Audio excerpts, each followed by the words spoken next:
just wanna change the world. I just want the perfect girl. I don't wanna hang around, I'd rather be found. It gets better, I wonder, my pleasure together. Everyone's waiting, anticipating.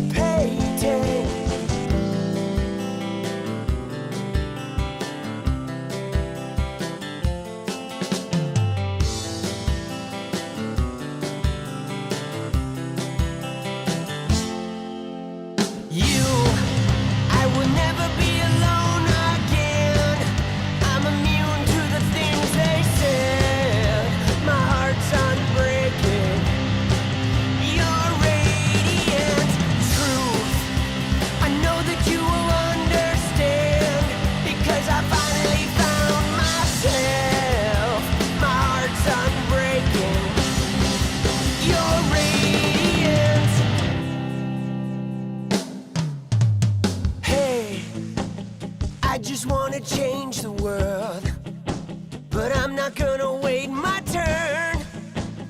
I don't ever want to come down, I'd rather be found. It gets better, I wonder, my pleasure together. Everyone's waiting, anticipating.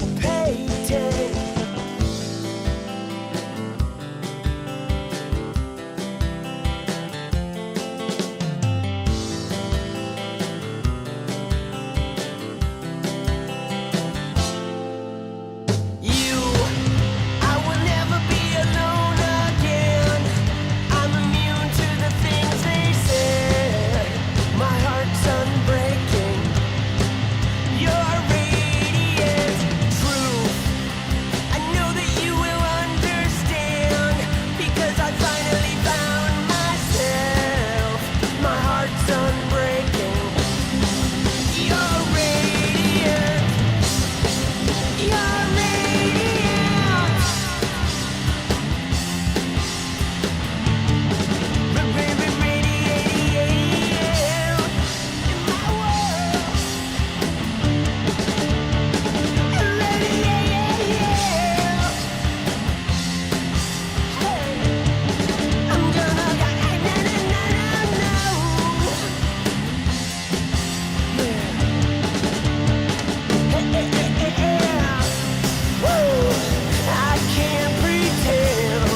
always get me into these situations again, because I might be tempted.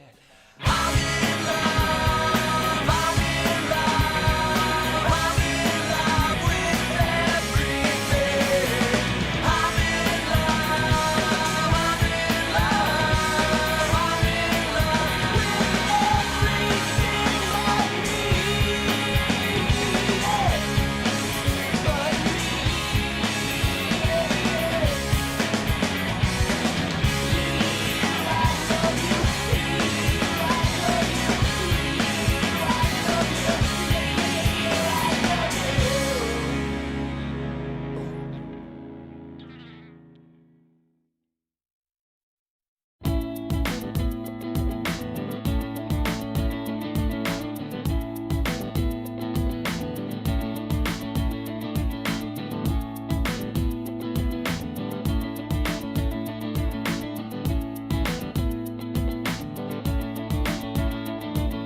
Paint away, day and night, 6 hearts, hope I'm okay.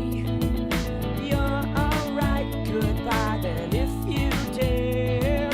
Someone new is pulling everywhere.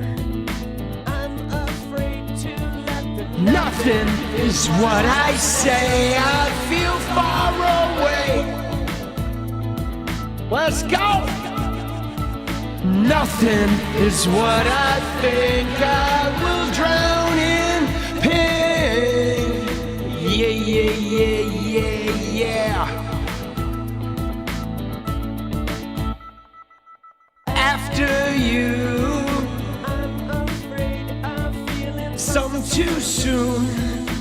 Cling to what you're given. Nothing is what I say, I feel far away.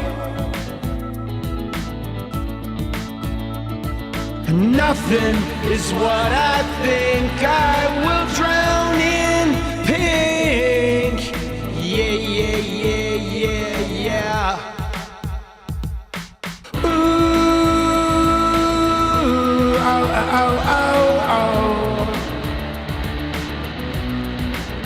Yo, ooh, oh, oh, oh, oh.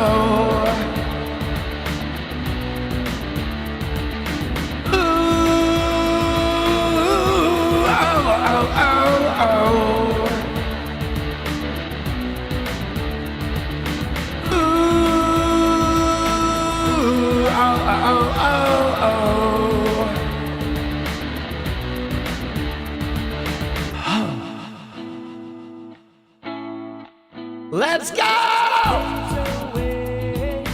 Day and night, 6 hearts, hope I'm okay. You're alright, goodbye then if you dare. Someone new is pulling everywhere. I'm afraid to let them. Nothing is what I say, I feel far away. Nothing is what I think, I will drown in pink. Yeah, yeah, yeah, yeah. Nothing is what I say, I feel far away. Nothing is what I think, I will drown in pink. Nothing is what I say, I feel far away. Nothing is what I think, nothing is what I think. Yeah, yeah, yeah, yeah, yeah. 'Cause I will drown in pink. Oh, oh, oh, oh.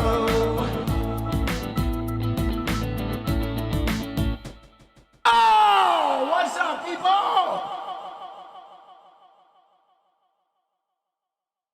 All right, all right, all right. Feeling the vibes? Dude, let's go, dude. Knight Rider Lisa! Woo! Let's go. Thank you for the membership. We appreciate you, boss. Dude, how we living, people? How we doing? Ah, oh, so good. So good, dude. What do we have on tap today? That's what I wonder. What do we have on tap today? Dude, it seems like a fairly crazy day. I mean, we should look, I do want to look at some of the shows, right? You have Sunday morning shows, and I haven't really checked in on them yet today, but we're gonna peek at the Sunday morning shows. I mean, obviously, there's some crazy shit about like possible boots on the ground. And, you know, they've been dispatching helicopters to the Strait of Hormuz, which is weird because we literally had like one of those helicopters crash, like not far from where I live, up in Olympia, Washington. One of those Apaches, I think, crashed like over the weekend or some shit. So just more fucking disasters. And to top it off, it looks like if there's a ground war like Israel, you know, Netanyahu's saying, well, none of our troops are going to a ground war. So that's a little weird, isn't it? I mean, isn't that strange? Israel starts this thing, Trumpy goes in, and then Netanyahu's like, well, we're not fighting a ground war, right? Jesus, bro. Like, dude, that's like the stupidest shit I've ever heard, right? You know, like, give me a fucking break, dude. Give me a fucking break, boss. And now what are they talking about? Now they're like talking about uranium or something. Like, bro, dude, this shit is just getting stupider and stupider, right? You know what I mean? Yeah, dude, Netanyahu is totally the girlfriend that like starts the fight. Absolutely. Ah. Oh, shit, bro.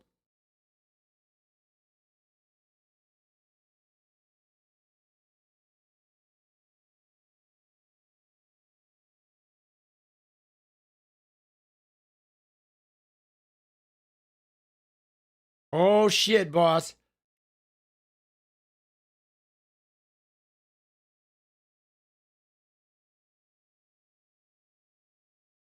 Oh, shit, boss.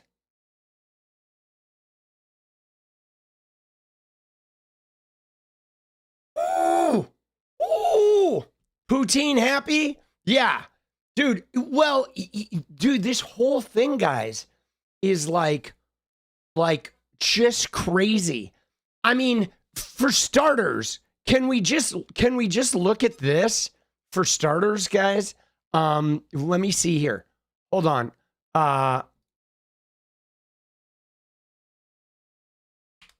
Like the very first thing about this, guys, that just absolutely is bonkers, okay? Is let me find the article here, bro. There's like an article right here, dude. Okay? Where is it? Oh no, dude. Oh Jesus, dude. Dude, we're going to have to bookmark that because that is like the stupidest shit I've ever heard. Okay? Bro, what are we doing? Okay? Like, dude, this guy, hold on.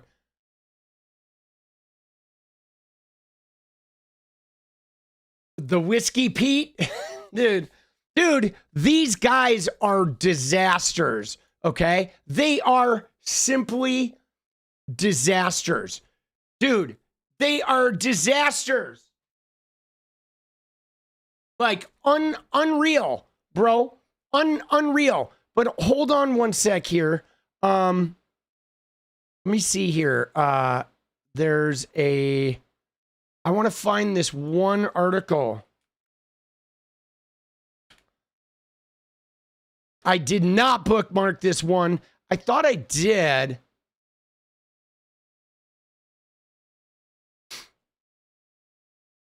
Hold on one sec. Let me go up and see if it's in my drafts. I may have kept it in my drafts. No.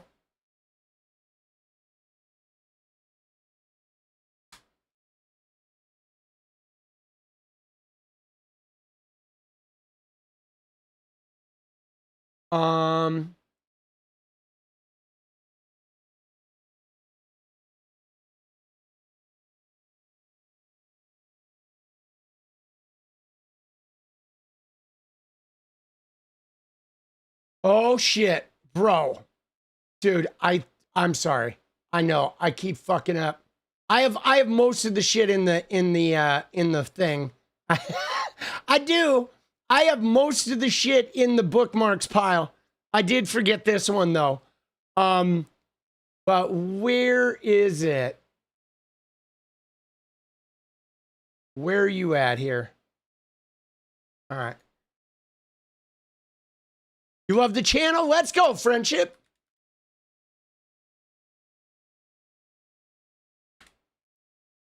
A lot of reserves. Yeah. I mean, guys, this is getting crazy. But like here's one of the things though. Okay.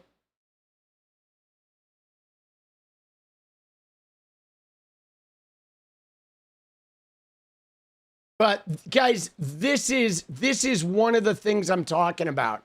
Okay? And right here, dude, right?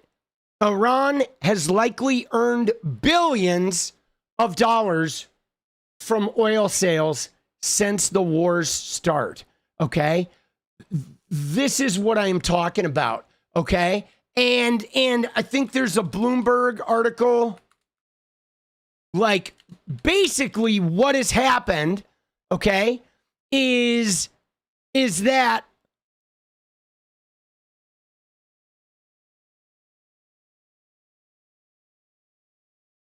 yeah, here it is. Okay. It's the only exporter that is making its way out of Hormuz. Okay.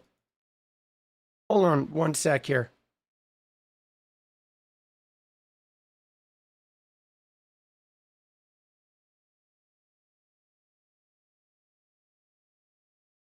All right, here we go. Here we go. Here, let me get this shit. There we go.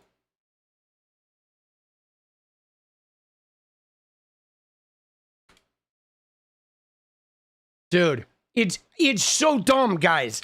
Like, Trump starts a war and he's basically funding the enemy, okay? In an insane fucking way, okay?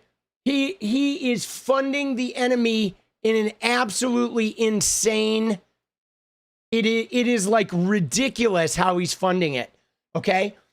So basically, in a nutshell, what Trump, the genius, has done is he slams Iran for Netanyahu, okay? Slams Iran, totally not expecting Iran to fight back, which is like, hello, what a fucking idiot, right? What a moron. But then after that happens, nobody in the administration thought about Hormuz. Nobody did. Okay. Obviously, if they had thought even remotely about Hormuz, they would have had a contingency plan for Hormuz, or they would have struck whatever they needed to strike in order to protect the strait. Okay. They literally slammed Iran. Then they realized, oh shit, the Strait of Hormuz, they're going to shut this thing down. And then, because that is such a situation, and Trump is worried about appearances, mind you, okay, because he just wants to like push the harm. He wants to kick the can down the road. I mean, there's no way, like, globally, we're not getting out of this now. This is going to have massive consequences for probably a couple of years. But Trump was trying to avoid, like, noticing the consequences right away. So then he's like, okay, we're going to lift sanctions on Iran. And Iran can now bring oil out of the Strait of their own and sell it. Dude, what the fuck are we doing, bro? So Trump essentially just elevated Iran's like oil profits probably tenfold, literally tenfold, easy. So now Iran is like making a ton of money. They're making more money than they have ever made selling oil in the last 50 years. They are just making money hand over fist, literally to the point of like whatever infrastructure the U.S. has destroyed, like Iran, or if they need more weapons, whatever, like we're basically funding the people we're fighting. Bro, like, dude, how stupid are they? They've earned hundreds of millions of dollars of extra income, okay, benefiting from the surge, right? Because oil's doubled in price. And I mean, it's going up, dude. It was at 115 when I looked earlier today.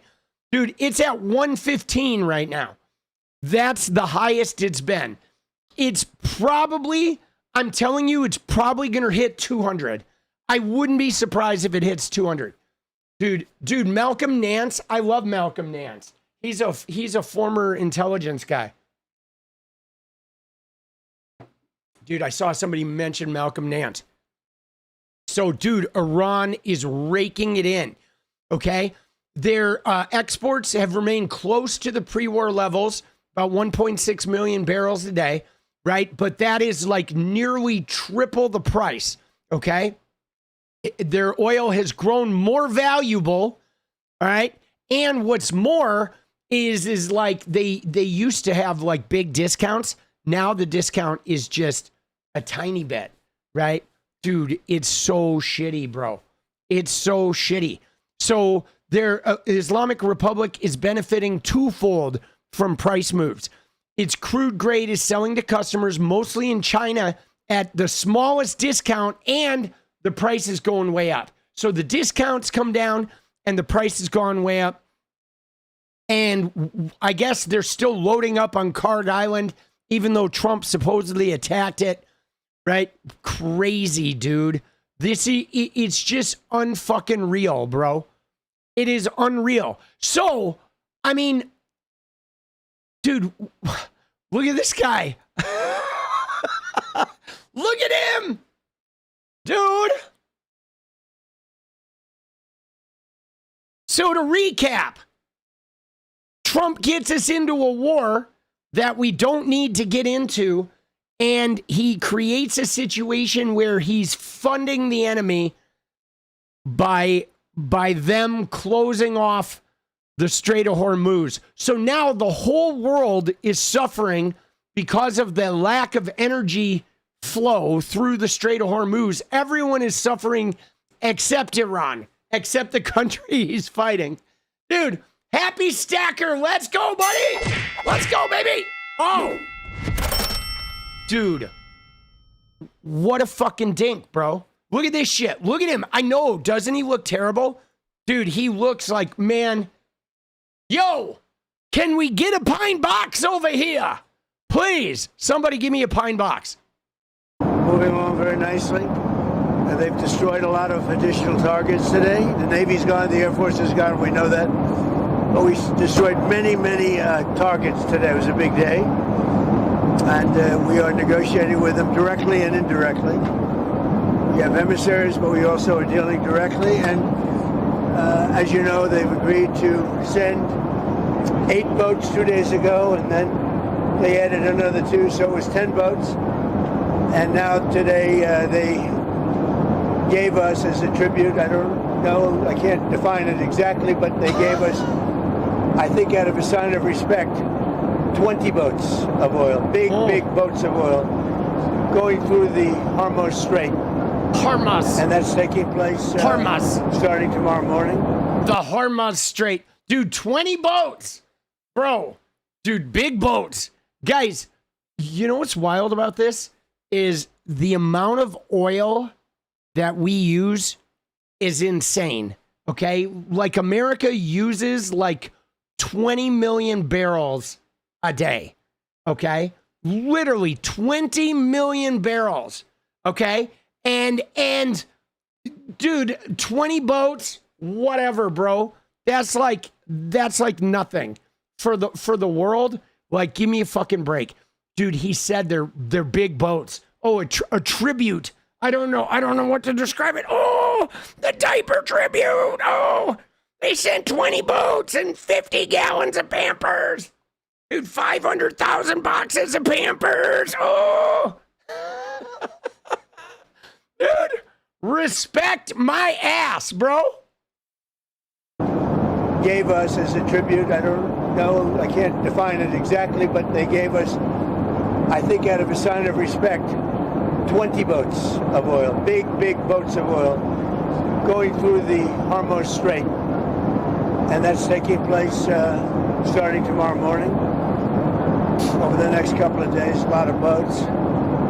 And I would only say that we're doing extremely well in that negotiation, but you never know with Iran because we negotiate with them and then we always have to blow them up, whether it's the B-2 bombers or just terminating, as an example, the Iran nuclear deal done by Barack Hussein Obama, probably the worst deal we've ever done as a country, one of the dumbest deals we've ever done. Dude, what a dink. Dude, that deal was great, man. He ripped up the deal, and now he's fucking up the whole world, dude. This guy is such a stooge. Like, he is such a stooge. He is like, you know what he is, guys? Donald Trump is the Nepo kid that comes in and just trashes everything. He's like, no, I got this. And pretty soon you're like, dude, you just lost all our money.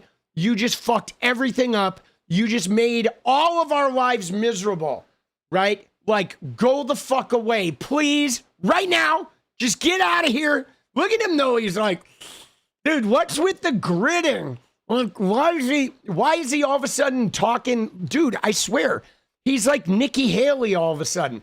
He's like, hey guys, they're giving us 20 boats in a tribute, and it's gonna be like this really cool thing. Like, guys. He's like, dude, I have a clamp on my penis right now. Dude. He's like, dude, Stephen Miller is like squeezing both of my nuts right now. Stephen! Dude, look at him. Dude, Miller's just squeezing him, dude. Like, remember that scene? Did you see the movie Mississippi Burning with Gene Hackman? There's a scene where Gene Hackman goes into the KKK club and he grabs the guy's nuts and he's like, come here, you fucking shit kick. And the guy's just like, oh. Dude, that's what he looks like right now. Dude, brilliant movie. Oh my God, that movie's so good. Dude. Oh. But I terminated, unfortunately, otherwise right now they'd have a nuclear weapon. Then we did the attack with the B-2 bombers and we stopped them from having nuclear. And now we had to blow them up again. And we will...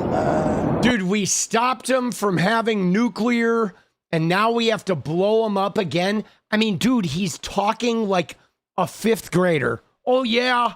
Well, we had to go blow up Iran again. And like, we really blew them up big this time. Like, this was a big blow up. They're sending really big boats through that thing, right? We might have to blow them up again. Oh. Probably, I think we'll make a deal with them, pretty sure. Whether it's possible, we won't. But we've had regime change, if you look already, because the one regime was decimated, destroyed, they're all dead. The next regime is mostly dead. And the third regime, we're dealing with different people than anybody's dealt with before. It's a whole different group of people. So I would consider that regime change. And frankly, they've been very reasonable. So I think we've had regime change. I mean, you can't do much better than that. The regime that was really bad, really evil was the first one. That was done. Dude, you see, though, you see what's happening, guys, right? I mean, no, but do you see? He's trying to get out. He is trying to create a one off ramp because think about it.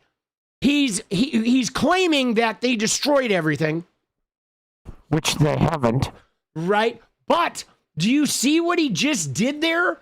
Where he said we've had regime change. Like the first regime got blown up, the bad one, and then the second regime got mostly blown up, and now there are these new people. And he's like, so we consider it. I consider this regime change, right? Dude, he is like, I mean, I gotta give him the tiniest shred of credit that it does seem like he's trying to just lie about what they've done enough so he can say, hey, we knocked out their nukes, we destroyed them, and we got regime change. So now we're going to back out of here. Now he's just got to get that Strait of Hormuz open. But I don't think Iran wants to open it. Like, you know what I'm saying? Like, I don't know that Iran's going to give him the victory here. But dude, what a fucking dink, bro. I mean, yeah, we want regime change. Dude, I want regime change. Please. Please, please. Dude, Iran, if you're listening, please, like, bring us some regime change. Somebody bring us some regime change. Dude, there is no regime change, guys. I mean, they killed a bunch of leaders, but it's literally the son of the old regime. It's like the same, you know what I mean? Like, what are we talking about? Dude, he's totally lying. He is absolutely full of shit. The second was appointed, and they're gone. They're all dead, other than one who may have a little life. And then there really are the third group, and the third group of people that seem to be much more reasonable. It truly is regime change. And regime change is an imperative, but I think we have it automatic. Dude, they're all dead except one. Did you hear that? Except one who's like, dude. Other than one who may have a little life. They're all dead, other than one who may have a little life. Dude, oh my God. Kill me now, people, please. Please. Dude. Was appointed, and they're gone. They're all dead, other than one who may have a little life. And then who may have a little life in him. Oh my God, bro. Wow. He is so demented. They're all dead, other than one who may have a little life in him. Okay? Oh, dude. Right? You know? Dude, what a clown, bro.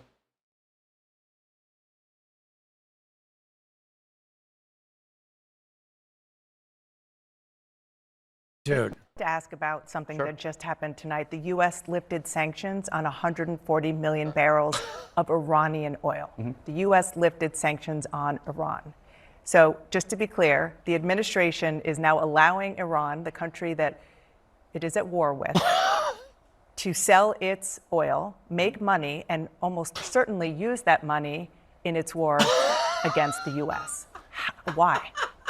Dan, I think you have to tell the rest of that story. That's a little bit misleading. Please.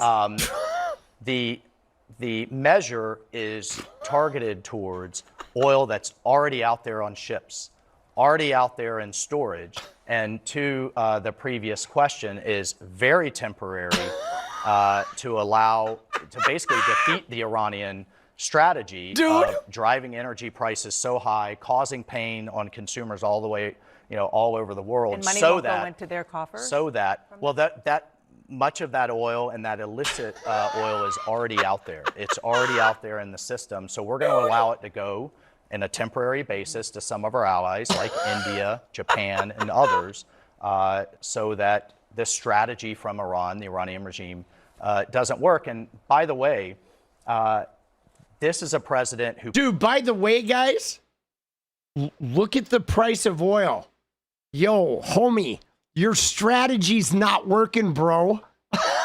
Dude, the price has gone up $20 a barrel in like 3 days. Like, what are these guys doing? You know what I'm saying? They think that like the price is not going up.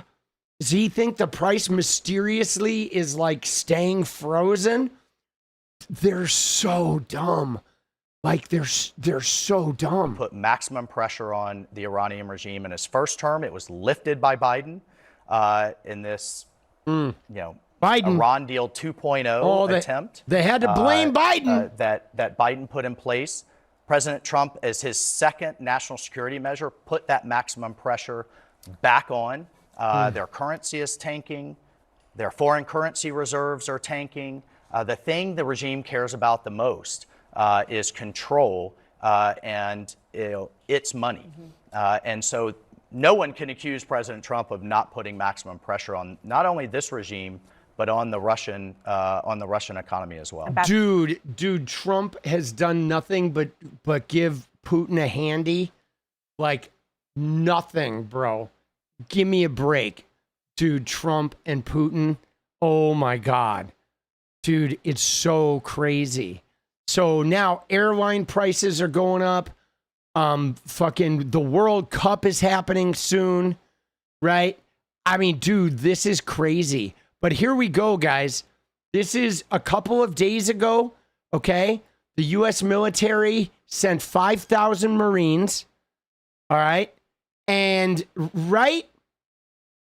And if those Marines, you know what I'm saying? Like Iran is saying, hey, if you fuck with us on the ground, we're going to shut other shit off.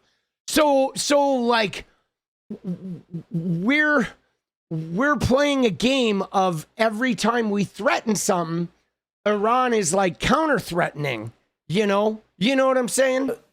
The success that we're having is really tremendous. But their big success is holding off the Strait of Hormuz. What our military is going to be doing, those two Marine ships and 5,000 Marines, they're going to be doing something with these islands in the Strait of Hormuz to get it open. In return, the Iranians said, if you do that, essentially, we're going to look to shut off the Red Sea, another strait there. That's where the Saudis have rerouted a lot of their oil. They were selling 15 million a day. Now they're up to 8 million through the Red Sea because they rerouted. They also have things going through pipelines. They have a plan B. So the question is, that would get the Houthis involved. Would they be willing to do that? The Germans have come out and said, we'll do anything to push for the peace. The UAE has said, so we're by the president, we're by America's side. We should not, they should not be in it alone, meaning us, because the UAE has been hit by more rockets, more attacks than the Israelis. And why? Because they represent free enterprise within the Arab community. They also have doubled down and said, we still plan. Dude, they're like, dude, Fox News will just kiss. They will just smooch, dude. Like there's no end to smooching. All right. Dude, nobody's getting involved in this shit. Dude, nobody wanted to be involved in this shit to begin with, bro. You know what I'm saying? Like, nobody wants to be doing this. Okay? Dude, right? It's like nobody wants to be doing this. Now, look at this shit. We need to neuter them for a very, very long time, and that's the purpose. You're right. Gas prices have certainly gone up because of what's going on in the Middle East, but they're going to come down, right? This is a very, very temporary reaction. Dude, they're not going to come down for a long time, guys. I mean, how long did it take for them to come down after the pandemic, right? Jesus. Dude, what are we doing, right? Dude, you know, right? You know what J.D. Vance, every time he looks at Benny, you know what he sees, right? You know, every time he looks at Benny, he sees, that's all J.D. Vance sees. He's like, oh shit, boss. Oh, Benny. To what is going to ultimately be a short-term conflict. I think the president's been very clear about this, that we're not interested in being in Iran a year down the road, 2 years down the road. We're taking care of business. We're going to be out of there soon, and gas prices are going to come back down. We need to neuter them. Dude, you're gonna neuter them? Bro, what are we doing, boss? So dumb. It's so dumb, dude. Right? It is so dumb. And here she is today. All right? President's preference is always peace. There does not need to be any more death and destruction. But if Iran fails to accept the reality of the current moment, if they fail to understand that they have been defeated militarily and will continue to be, President Trump will ensure they are hit harder than they have ever been hit before. President Trump does not bluff, and he is prepared to unleash hell. Iran should not miscalculate again.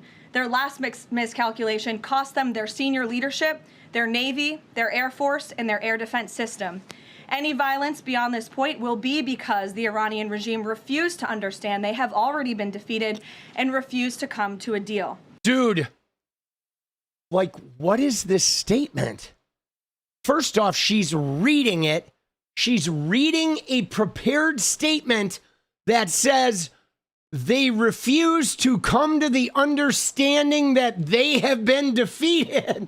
Dude, she's like, President Trump would like to say Iran has been defeated, and the fact that they're still fighting is a refusal for them to acknowledge that they have been defeated. I have defeated you. You need to acknowledge that I have defeated you. Why are there missiles raining down on me? Dude, what the hell, dude? Right? They destroyed everything, but it's just Iran's refusing to acknowledge they've been defeated. Dude, it's totally like the fucking dude, you know what it is at this point? They're acting like Iran is this guy.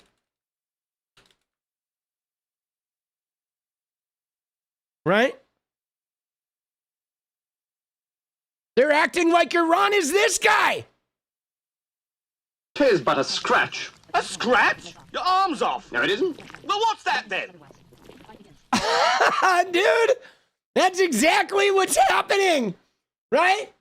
They think Iran is like the Black Knight in fucking Holy Grail, where they're like, dude, we've taken everything off. No, I will bite your legs off. But Iran is like unfazed, dude. They're like, yo, what are you doing? What are you doing? Oh, shit, bro. That's funny. Oh, my God, dude. That's what they're acting like. They're acting like they've just carved Iran up. And Iran is standing there saying, oh, I haven't been defeated. Like, dude, what is this timeline we're living in, guys? We are living in a timeline now where basically what's happening is we're at war with a country that we're funding by letting them sell their oil at vastly inflated prices. And while we're funding our enemy, like we're writing letters to them saying, you need to accept the fact that we've already beaten you. And meanwhile, they're not phased at all. They're still warring. They're still firing plenty of fucking missiles. They're still blowing shit up. And what's more, they're threatening to now cut off the Red Sea too. That is an insane statement, dude. Absolutely insane, boss. Like, unreal, bro.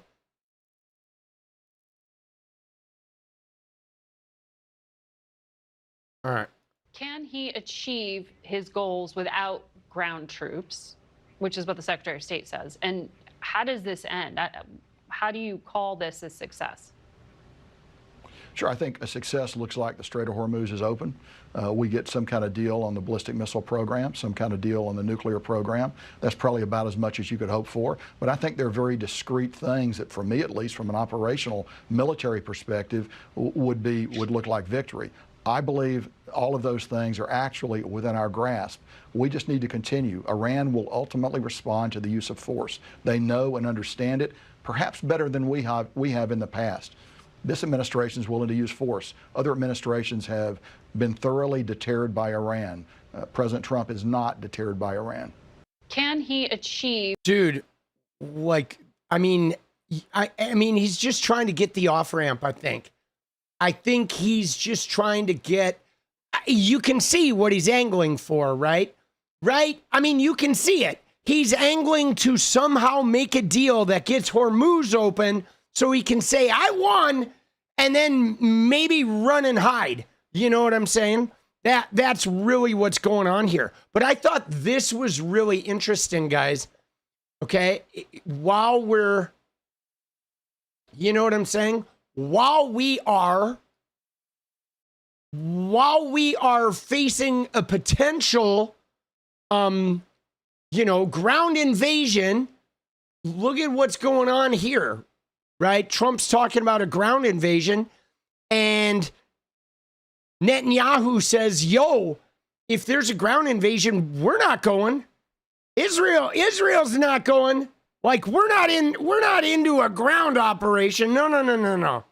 Isn't that wild? Bro, that's crazy. Right? So yikes, dude. Yikes. Dude, yeah. I mean, at this point, we're not letting Israel fight their own wars. I mean, this is entirely, I kind of, you know what I feel like is going on right now? I feel like Trump is guaranteeing, some high level of money going into a super PAC, right? I mean, think about this, guys. Think about this, okay? Think about how Trump is going to be out of office in 2 years. All right, in 2 years, Trump is done, okay? But I would imagine he's going to try and put together some super PAC, right? That is, has Miriam Adelson money involved, all right? That's what I fucking figure, right?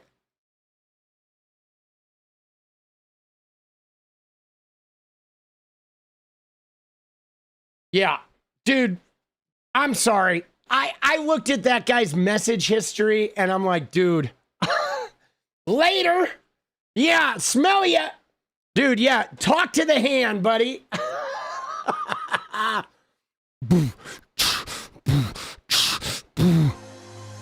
Hey!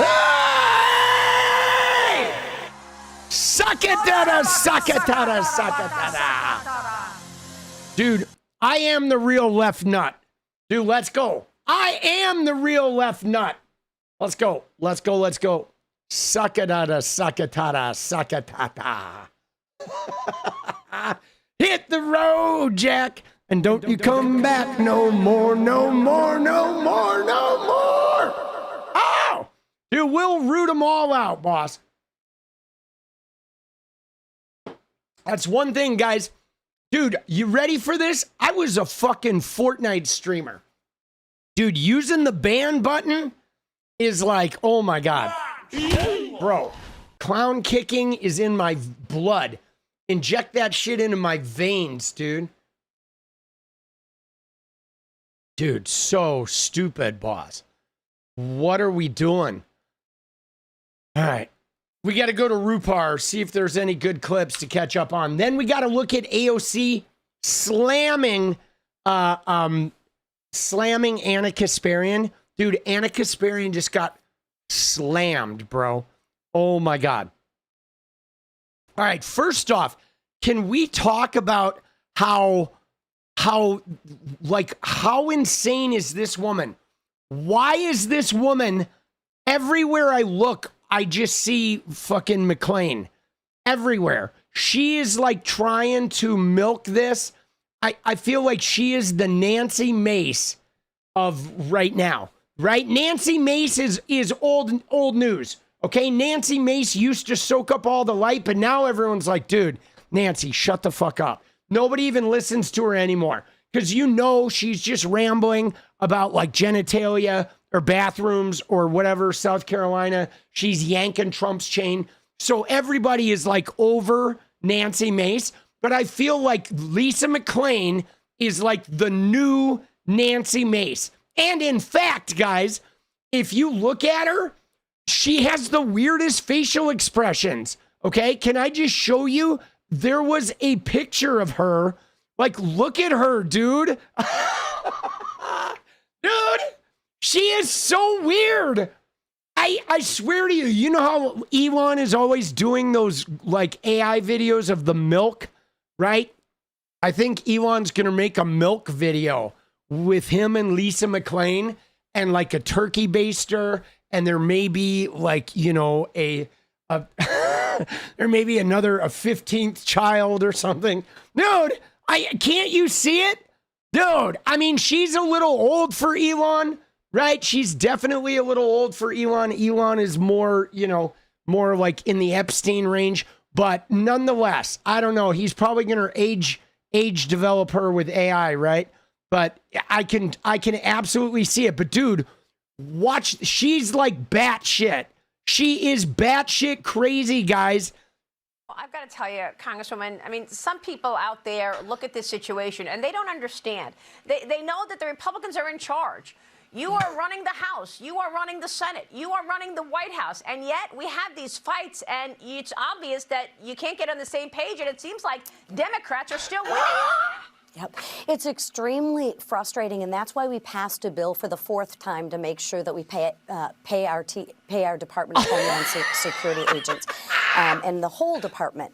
But this is a border fight. The radical Democrats want open borders. And as you Dude, do you see that though? Look at what she said. She's obviously torqued because the reality is, guys, the reality is like they're not passing anything, dude. They passed like 38 bills. They're not even naming post offices after Charlie Kirk. They can't agree on anything. But look at what she did. She's like, oh, yeah, well, yeah, it's frustrating. But, oh, the Democrats, the radical Democrats want to open the border. Dude, nobody wants an open border. Nobody. The Democrats have never had an open border. They've never advocated for an open border. I mean, if anything, the Democrats have like leaned to the right on the immigration issue for 20 fucking years, bro. Give me a break. When realistically we could set up a system of like a path to citizenship. But you see how she like struggles? Hey, Lisa, spit that dick out, right? And then she's like, oh, no, the radical left Democrats. Let me get to my talking point. Oh, yeah. The radical left Democrats want to open the border. Dude, watch her. Dude, she's in, oh, my God. It seems like Democrats are still winning. Yep.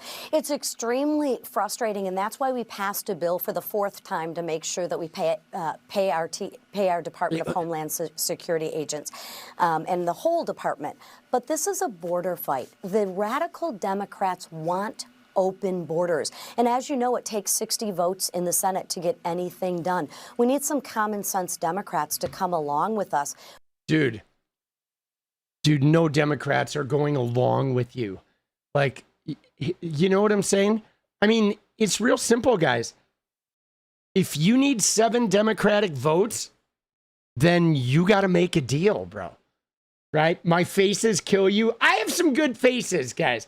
I'm a facial actor. Oh, come here, Lisa. Let's make a milk video, baby. Dude, she wants more Fettermans. Dude, she's not getting any more Fettermans. And in fact, the Fetterman they do have is likely going to be sitting at a poolside with Kyrsten Sinema in a very short time, right? Drinking a virgin pina colada and reminiscing about the days when they were in the Senate, okay? I'm telling you right now, dude, Fetterman, I think, is on his way out. I think homie is going to get tossed unless he, switches parties or something. Dude, that guy's getting a major boot, okay?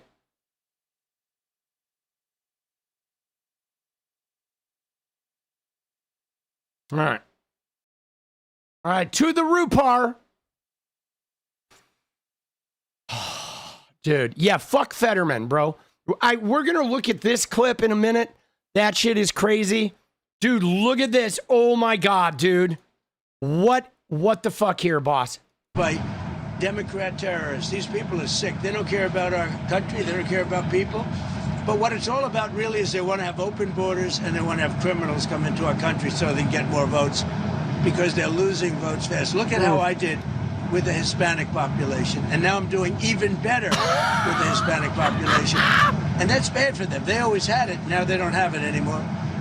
These are people that want our country to fail, and the voters see that. Thank you very much. Dude, now I am doing even better with the Hispanic population. Yeah.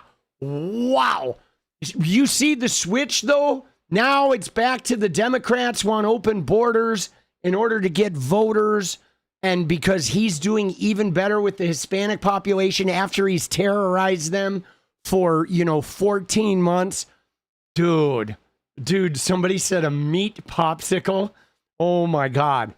Like, what the fuck, bro? Dude, see, here's the thing, though, guys. Because I've been seeing, like, endless lines of bullshit on Twitter, okay? You see it now. They're just like, the right wing is just spewing bullshit on Twitter. You have to wonder, is anybody paying attention to this? Like, is anybody other than, like, the bot farms that are on Elon's Twitter, is anybody taking this shit in? I don't think they are, right? I don't think, like, the general public is believing the Democrats want open borders, okay? They can't be. There's no way people can be buying into that. I know that, like, there's, like, a certain section of MAGA that will eat the corn out of Trump's shit. You know what I'm saying? And so those people are, like, they're going to just sit there and spread the Facebook post like it's the word of God. But other than those... Oh, they're gonna eat what? Oh, dude, Melania, give me some corn. Oh, give me the Del Monte. Dude, other than that, though, I don't think he's winning anybody over, man. I really don't. I think at this point, he's like, people are like, Jesus. I mean, this is why CPAC had nobody at it. This is why, like, young Gen Z people are like, fuck Trump. Everybody's like, switching to the Nick Fuentes. Dude, you like that? Oh, shit. I know that phrase. It creates a picture, right? That's really hard. Dude, we covered Rob Schneider yesterday, boss. There's going to be a video about Rob Schneider tomorrow. All right. But yeah, we talked all about Rob Schneider yesterday. Fucking ridiculous, boss. Dude, Rob Schneider. Oh my God, dude. Unbelievable. All right. Dude, he's so crazy, though. How long can you pay TSA workers for? How long can you pay TSA workers for from the One Big Beautiful Bill? Well, we're going to pay them for as long as we have to. And I will tell you, the ICE workers have been amazing. And that's helping people with their bags. It's very interesting. We put ICE there, and ICE got a very unfair press. They're doing an amazing job getting hardened criminals, murders. 11,888 murders were allowed to come into our country through Biden. Dude, he's still talking about the 11,000 murderers that are the people that are in jail that came over the last 40 years. There were 11,000 murderers. Dude, what the fuck? He's still on this lie. ICE has been amazing. Now, we said, give us a little hand during this period of time because this is caused by Democrat terrorists. These people are sick. They don't care about our country. They don't care about people. But what it's all about really is they want to have... Dude, these people are sick. Democrat terrorists. Oh, Democrat terrorists. Oh. Dude, oh my God, bro. Go ahead. No, the issue of the Strait of Hormuz and Iran control of it and charging tolls, what do you think about that? Or we'll have to find out if it's true. They're going to do whatever they have to do. We could close that up in 2 minutes. We could close that up so fast your head would spin. Oh, yeah. That's why they haven't done it, right? They could fix the Hormuz thing in 2 minutes. We're just waiting for a good time to fix it. Dude, what an idiot. He is such an asshole. I'm serious. At this point, this guy is an asshole. He's a gas bag, liar, Epstein grapist, a-hole MFer. Like, he needs boots on the ground. He needs a boot in the ass. You know what I'm saying? Boots in the ass for this guy. Jesus, dude.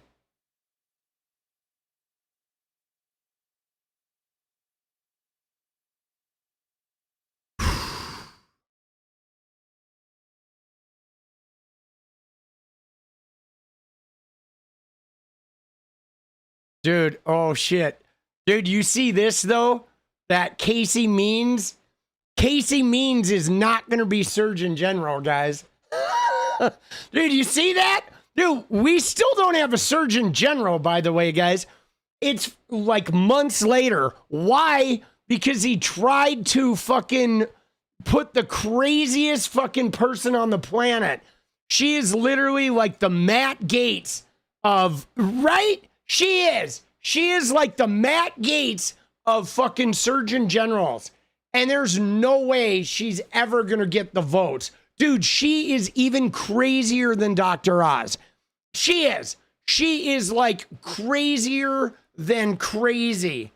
I shit you not. This woman is like the craziest fucking lunatic you can imagine, boss. Oh my God, dude. She is so bizarre. You know what I'm saying? And there's no way. Dude, for months, they've been trying to get her through there, dude.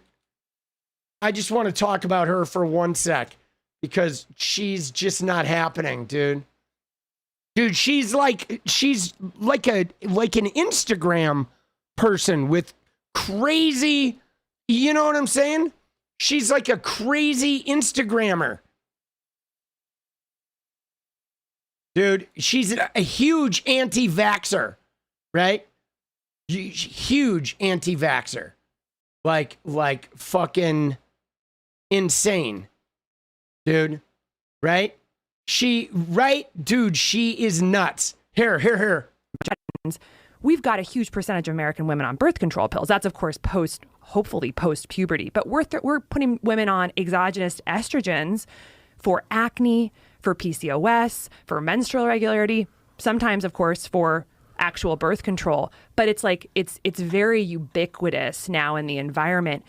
And it's like, when you kind of know this stuff, you're like, how are we allowing this to happen? And then, of course, it's affecting boys too, right? Oh. You know, and so I kind of... Dude, why is it affecting boys?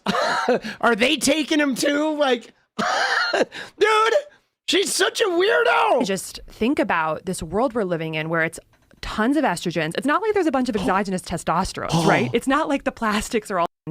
We've got a huge percentage of... Dude, she is a nut, bro.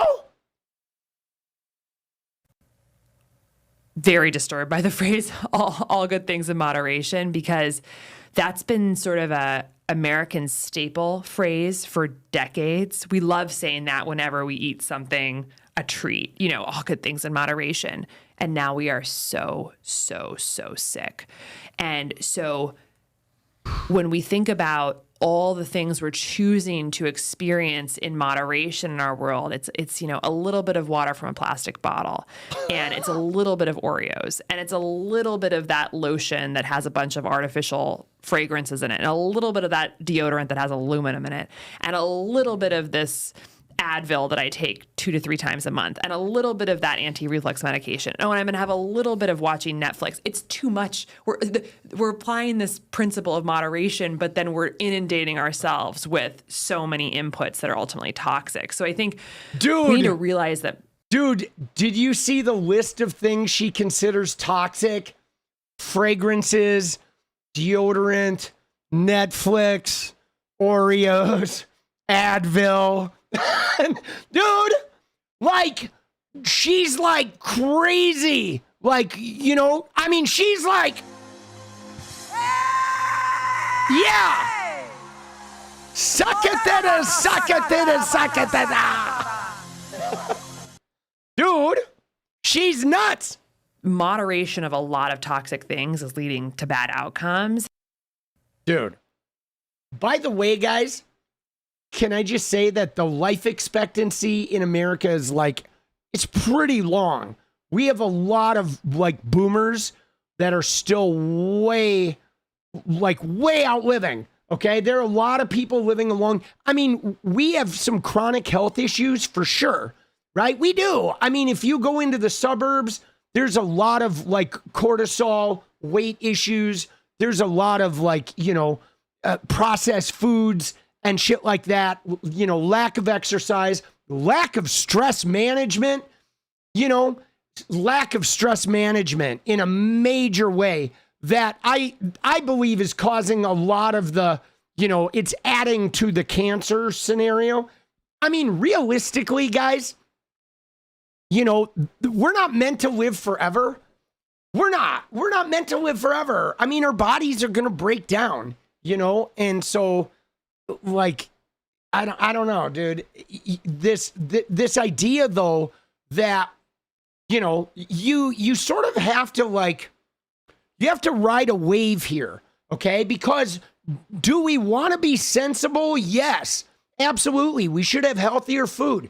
We should like offer non-processed options. We should have like stress relief tools introduced and taught to kids at a very young age. Things like yoga and meditation. And, if we had access to mental health care, people could do EMDR and like deal with their PTSD and all that shit.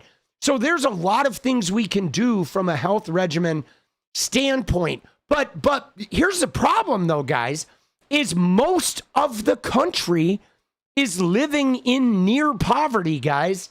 That's a fact. Most of America is in the same zip code as poverty.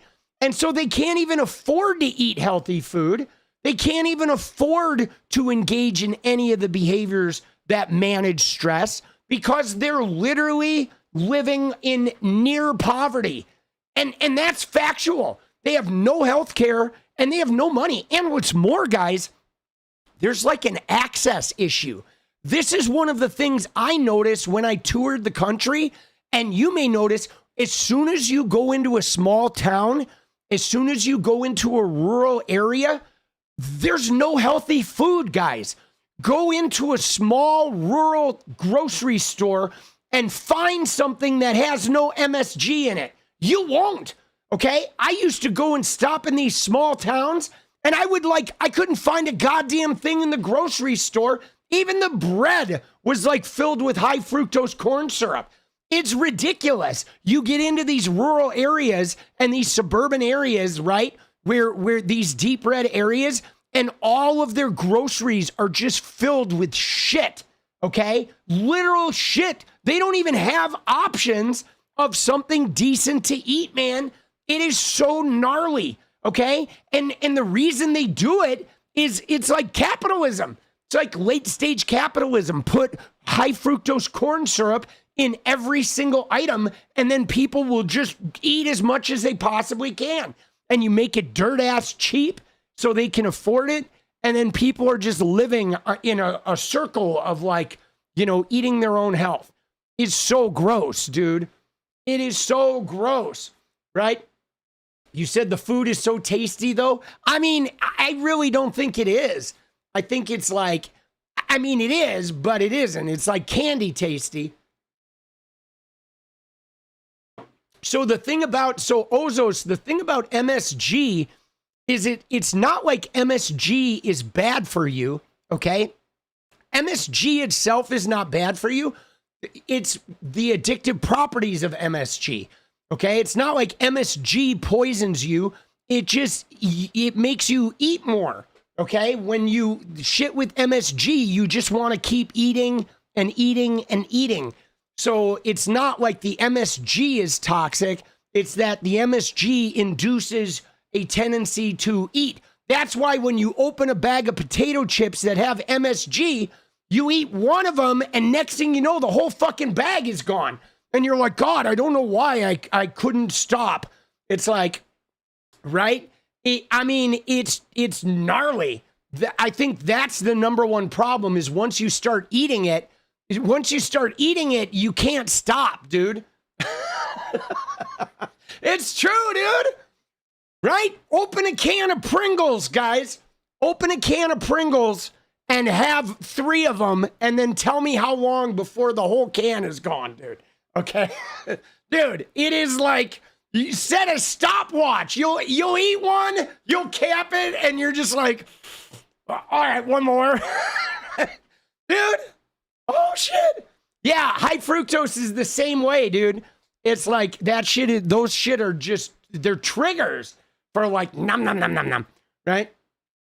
I feel like there's other shit too with MSG and high fructose corn syrup. And I don't know if this is proof, but from my own behavior, I feel like what happens is when you eat foods that are high in MSG or high in high fructose corn syrup, your body never says it's full, right? I feel like the more of that shit that's in it, the less your body will say, your body will never say it's full, okay? You can just eat and eat and eat and eat and eat. And even though you're gorged, you're like, God, I'm still fucking hungry. You know what I mean? I mean, it's just, it's just in there basically to keep you consuming, right? It's like a consumption, it's a consumption enhancer. Okay, that's really what it is. I mean, you could put some other salting agent in food other than MSG, but the MSG, though, will keep you eating, right? It'll keep you eating, boss.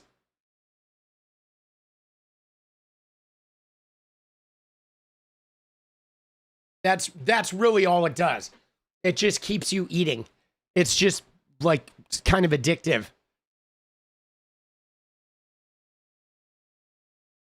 It's kind of addictive, right?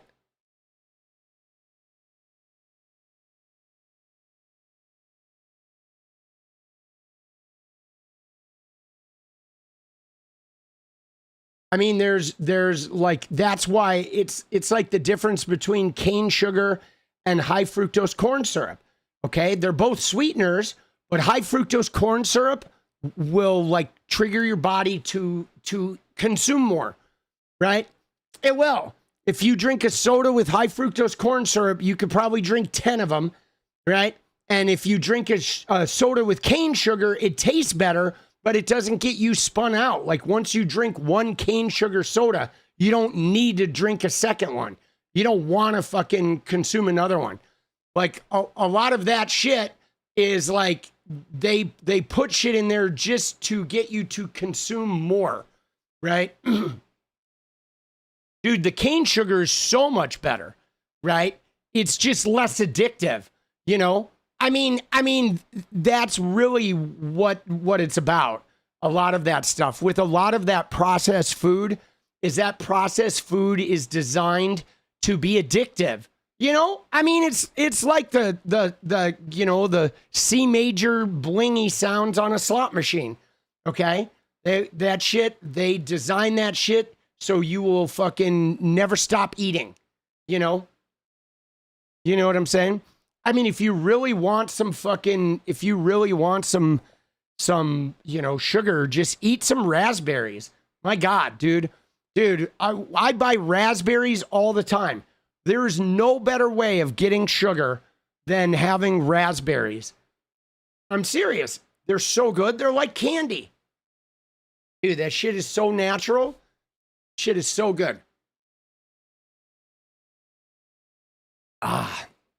Strawberries are very good too. Dude, they love getting people.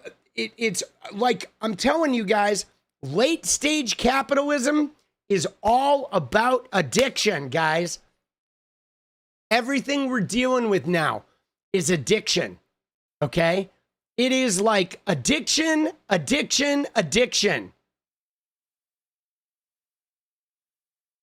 Dude, she doesn't even have a medical license and they want her to be the Surgeon General. Jesus, dude.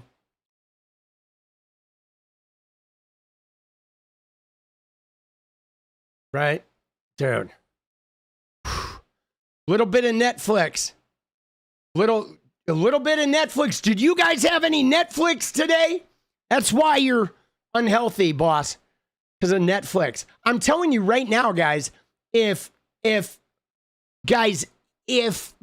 being online, if consuming television or streaming content of any kind was harmful to you, I would be dead. Okay? Let me just tell you, if watching TV or consuming theatrical streaming content was harmful to a human being, I would have been dead 20 fucking years ago, bro. I was literally raised by a television set. So I beg to differ. Dude, I love McDonald's. Dude, I do. I have a few favorites. I like McDonald's. I like some Burger King. I like some Taco Bell. I like some Popeyes. Okay? I do. I have a soft spot for a little bit of the fast food. Dude, if you just sit and watch, you will gain weight. Incorrect. Right? Incorrect. If you don't want to gain weight, you just need a strong mind. That's all it takes. Dude. Oh shit. You need to be a young white mailman if you want to not gain weight. That's really how you do it. Right? You got to be highly I find it helps to be highly addicted to things and, have a strong mind and be a young white mailman. And that's how you stay skinny, guys. Right? Dude, McDonald's equals gross. Dude, I like McDonald's. Right? Oh, shit. No fast food. Hey, man, not everybody's into fast food, But I'm telling you, though, guys, there's something going on in the burbs. I really think it has more to do with what's in the food because there is something, and maybe it's a stress management thing too, because, dude, everybody, when you go out to the outskirts of Portland, you go out to like Hillsborough, Beaverton, Gresham, Tigard, you go to the burbs, and dude, they are like a different size. You know what I'm saying? They are a different size. I don't know what it is, guys. You know what I mean? I don't know what it is. There is, a different size, boss. Right? Oh, dance party? Yeah. No. Good call. Dude, I forgot about the dance party. Let's go.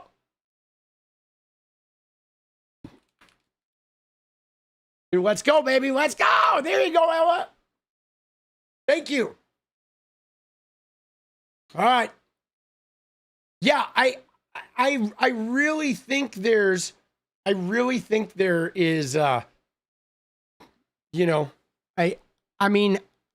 the substance of the food, because guys, when you, I don't know what you have here, but like here, there's a market called Winco, okay? And Winco is a market that is sort of like Costco, but you buy stuff in bulk and it's a little bit cheaper. And it's like the market that they have out in the suburbs that is a little cheaper than all the other markets.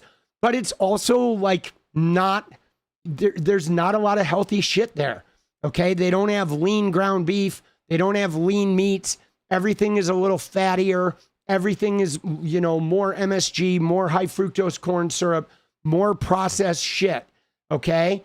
And it is like, I think you combine that with a lot of driving, a lot of commuting, people that aren't neighborhood walking, but they drive everywhere.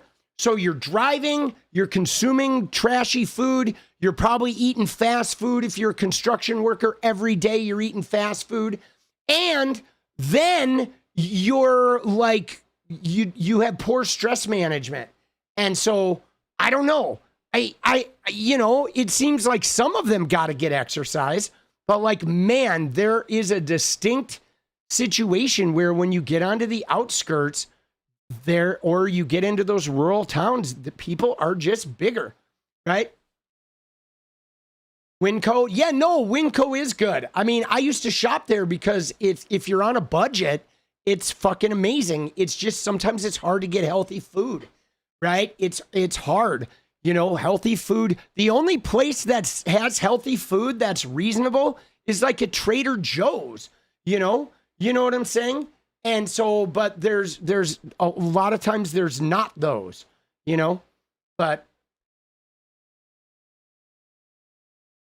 you gotta have, you know, Walmart grocery stores are fucking terrible, right? You go to a lot of these rural places and they don't have anything else, right? They don't have anything else. God. Dude, 𝗦𝗂's way better than Walmart. Like miles better than Walmart. Right? But it, you know, I mean, healthy food is expensive by design, pretty much, I think, you know? Dude, I don't really buy frozen stuff for the most part. I go to Trader Joe's. I usually get meat there, and I get pita breads, right? I get meat there, I get pita bread, and I get vegetables at Trader Joe's and chips. They have, like, the thing I like about Trader Joe's, they have a lot of gluten-free stuff. Jenny is gluten-free, and so I know that pretty much everything I buy in fucking everything I buy is for the most part gluten-free, so she can eat it too, right? You buy frozen vegetables, I buy fresh vegetables. I eat fresh vegetables, and I don't put anything on them either. Dude, Ella, let's go. Dude, you had 2 of them. Yay, let's have a Pine Box dance party. Let's go. Dude, we love it. Dude, I used to shop at 𝗦𝗂 all the time, guys. I don't want you to think that I don't like 𝗦𝗂, because I used to shop at 𝗦𝗂 all the time. And strike and strike and strike and strike. But it's like, you know, they're those low budget grocery stores are sometimes it's hard to find healthier shit, right? Dude, Walmart is terrible. Dude, Walmart is so gross. I mean, you know, but in the end, you can't really do much about it. You know what I'm saying? You have to, like, you know, you live where you live and you have to shop where you shop. But like, man, in the South, there's a grocery store in the Midwest in the South called Piggly Wiggly, right? And Piggly Wiggly is like a chain of grocery stores that I swear to you, if you go to a Piggly Wiggly in the South, I defy you to find anything in that store that is even remotely healthy. It's like not possible, dude. It is not possible at all. It's so gnarly, dude. It's like crazy. I mean, when I was touring in the South, you could not find healthy food anywhere. Anywhere, man, in those small southern towns. You have 3 Piggly Wigglies. Dude, I love the name. Dude, going to the pig. We had a Piggly Wiggly in Watertown. Dude, it's the best supermarket name ever. Dude, tell me it's not the best. Dude, Piggly Wiggly, give me a break. There's no better grocery store name out there. I mean, if you're going to die, you may as well die by shopping at Piggly Wiggly. Dude, it's the best name, bro. Dude, I love it. Piggly Wiggly. Dude, come on. Seriously. There's no better grocery store name. Ah.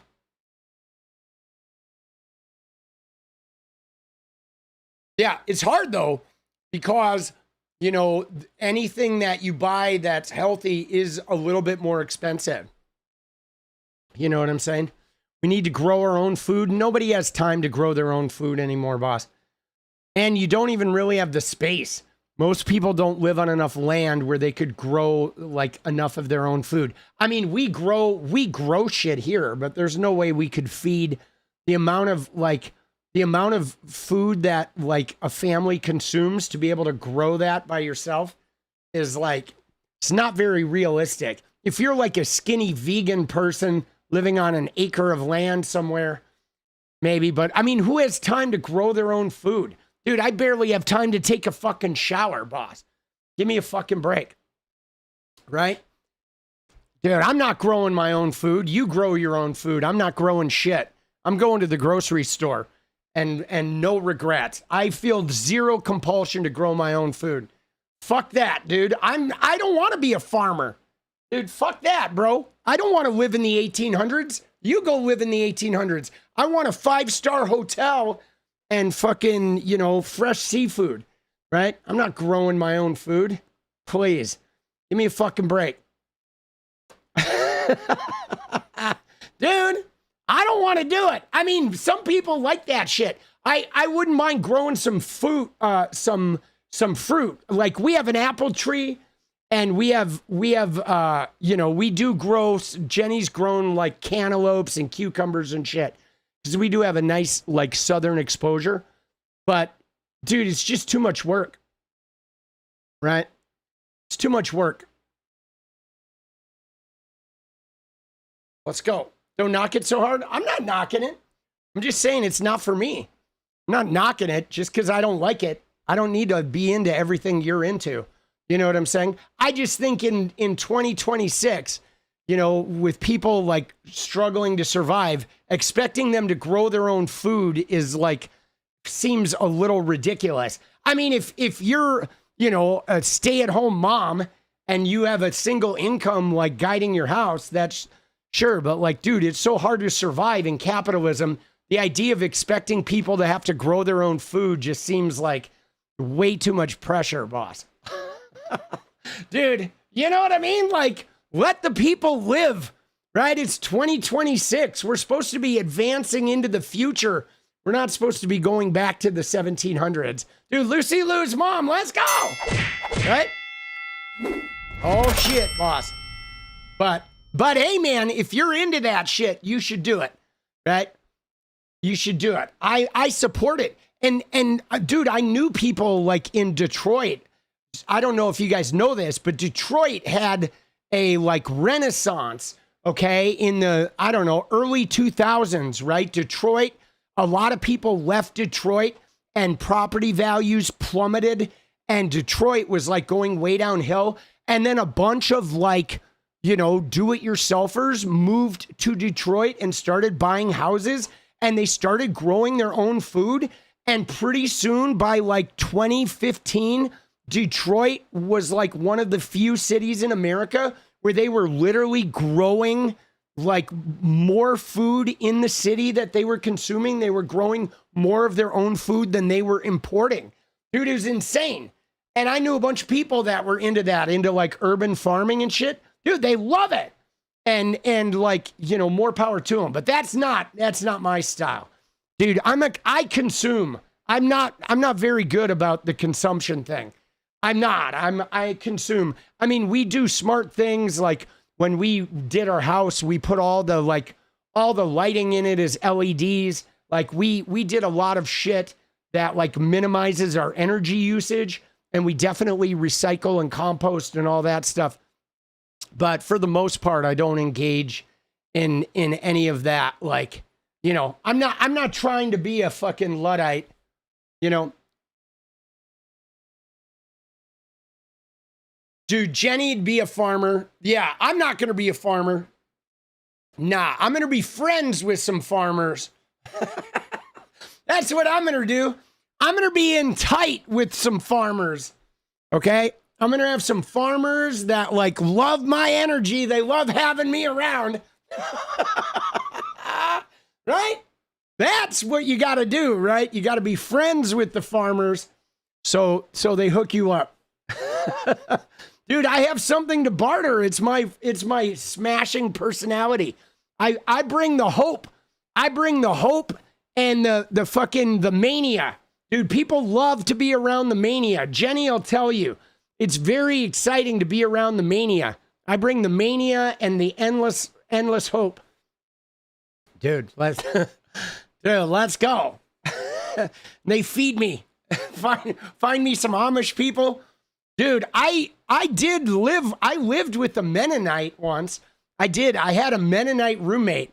She did not like me. She did not like the level of alcohol and drug consumption I engaged in.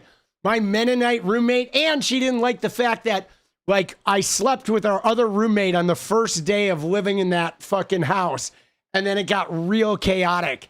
But she was pretty cool, actually. She was cool. She was just a little hokey for my taste. She didn't like my modern living, dude. Oh shit, dude.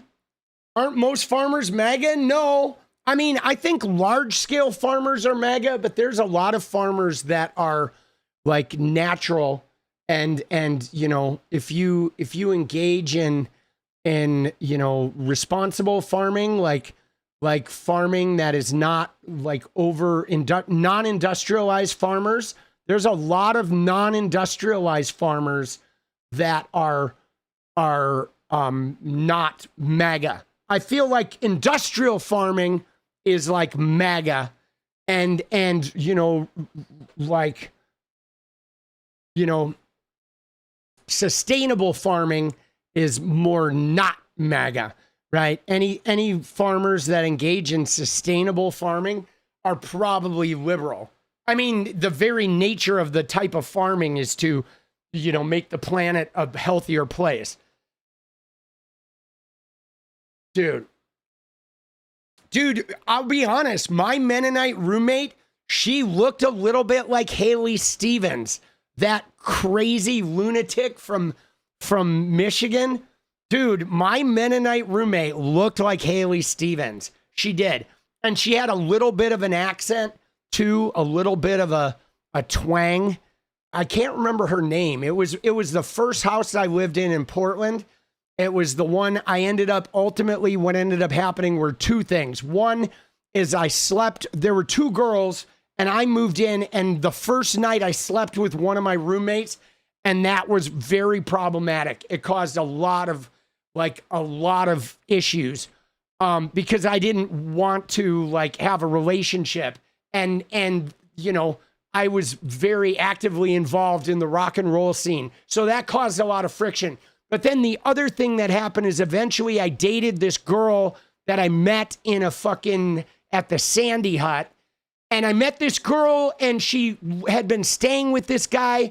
And she started like hanging out with me. And then that guy got drunk one night and he used his truck like a battering ram. And he saw her car was parked in front of my house. And he used his truck to ram her car. He totaled her car with his truck. Her car ended up on the fucking lawn of the house. And that's when my roommates were like, you need to move. they're like, you need to get out of here. Yeah, he was a total asshole. He got arrested, though, and then you ready for this? A couple years later, like 4 years later, 3 years later, I got a job at a bar, and he was a regular there at the bar I got a job at, and he's like, I just have to tell you, like, it was nothing personal against you. She kind of, like, brought out the worst in me, and he's like, I had to go to anger management for a couple years. Dude, he was crazy, dude. And I ended up working at a bar that he was a regular at. Dude, people are weird, man. They are. Dude, people are fucking, you know, but they found that incident was a little too, they actually told me, they said that's a little too Jerry Springer for this house. So you got to go. Dude, he's always going to be blaming her, dude. He's an idiot. That guy was an idiot. Dude, I mean, you know, let me just put it to you this way. If you use your car as a battering ram, and I mean, it's not like he had been dating this girl for 10 years. She had been seeing him for a couple of months, okay? If you're dating a girl for a couple of months and she moves on and you use your vehicle to total her car in a fit of rage, you're a fucking sociopath. There's no anger management class that's going to fix that. Like, dude, somebody needs some long-term therapy. Dude, Jenna, boogie time. Let's go. All right, guys. Dude, let's go. We got 13 minutes.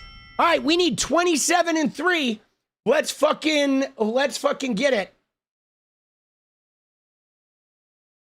The girl though was pretty, like, she was pretty magical, but she had her own issues though too. She was like, you know, she was magical, but she was, you know, she was troubled.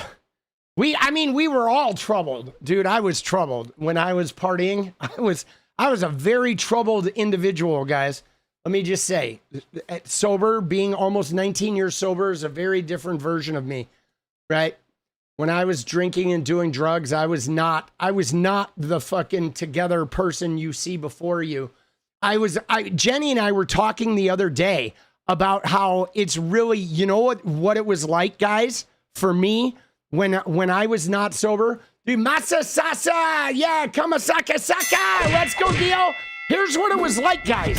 So I have a very manic energy, right? I am like filled with hope. I don't get depressed a lot. I'm like super positive, super like, yeah, man, this is fucking great, right? I have this crazy positive manic energy that people love to be around. But when I was drinking and doing drugs, I was like a tornado where like the price of admission to be around my wonderful manic energy was me moving through their lives like a fucking tornado until I had just detonated everything. And then I was like, I'm gone. See ya. I'm going to go find somebody else to hang out with because it's a real bummer around here. Right? Dude, that's what I did. I would just go in and like chew people up and then fucking be like, wow, it's kind of depressing here. I'm leaving. I'm going to go find somewhere else to hang out, dude. So bad, right? Is so bad. Like, not good, dude. Very, very bad. Right? Now I'm like, all right, now I'm a good human being, dude. Dude, is not good. It's not good. I mean, it's just hard when you're fucking addict, bro. It's like, you know what I'm saying? When you're an addict, like you that's what happens, right? More like a freight train. Yeah. I mean, that's it. Dude, it sucks. But now I'm reformed though. Now I don't do that shit anymore. But I did have a real problem though with causing chaos, right? Jenny will tell you I don't cause any chaos though now. Let's go. So happy I caught you live, dude. Let's go, Intuition Jen. Let's go. Thank you. Dude, I love the name too, Jen. Intuition Jen. What a great name. Dude, Pine Box Dance Party Pinky, let's go. All right, guys, we need 24 and 10. Let's go, baby. I mean, it's nothing that 10 years of therapy and shit won't fix. I was an energy vampire? No, I was not an energy vampire. I definitely brought the energy. I was just a chaos maker, right? I was like, you know, I would cause wreckage that like, but I wasn't an energy vampire. Energy vampires are shitty, right? I didn't do that. I would just cause chaos though. You know what I'm saying? Through like infidelity and you know, gaslighting and shit like that. You know what I'm saying? I was like a consummate gaslighter and you know, like a lot of infidelity and a lot of like, why are you so insecure type of thing. Which is like, because I didn't know at the time I had been abused. I didn't know I'd been sexually abused. So I didn't realize a lot of the like power manipulation games I was playing. But I definitely brought the energy. I was not an energy vampire. I was like, I would almost bring too much energy. You know what I'm saying? Where it was like, whoa, like, yeah, you know, definitely a bull in a china shop, you know? But I mean, this is what happens though, when you are abused, right? Whether you're raped or sexually abused, or if you have a really, you know, neglectful, really manipulative parents, really if you have, you know, narcissistic parents, you end up being like, you know, hyper vigilant, and then you usually end up being manipulative. That's kind of like the number one issue, I think, with a lot of childhood trauma is you're not even trying to be manipulative. It's not like you're sitting there trying to be manipulative. It's like I never sat there and was like, ooh, how can I manipulate this person? It's just my natural state of being was like on auto manipulation, right? That's how you function where you're just always manipulating. Like everything you do is the survival skill of protecting your existence and your safe power zone, right? It's like you don't even know you're doing it. You know, it's just becomes your natural situation is to always have the upper hand. And it's really fucked up, right? It took me a long time to unravel that shit.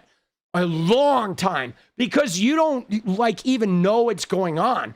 You know, now Jenny and I laugh about it because now, like, you know, like I still do it sometimes, but I do it and I'm like, whoa, that was impressively manipulative.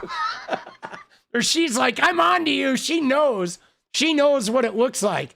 Dude, yeah, they're just survival mechanisms, you know, survival things. All right, guys, dude, 7 minutes, baby. Let's go.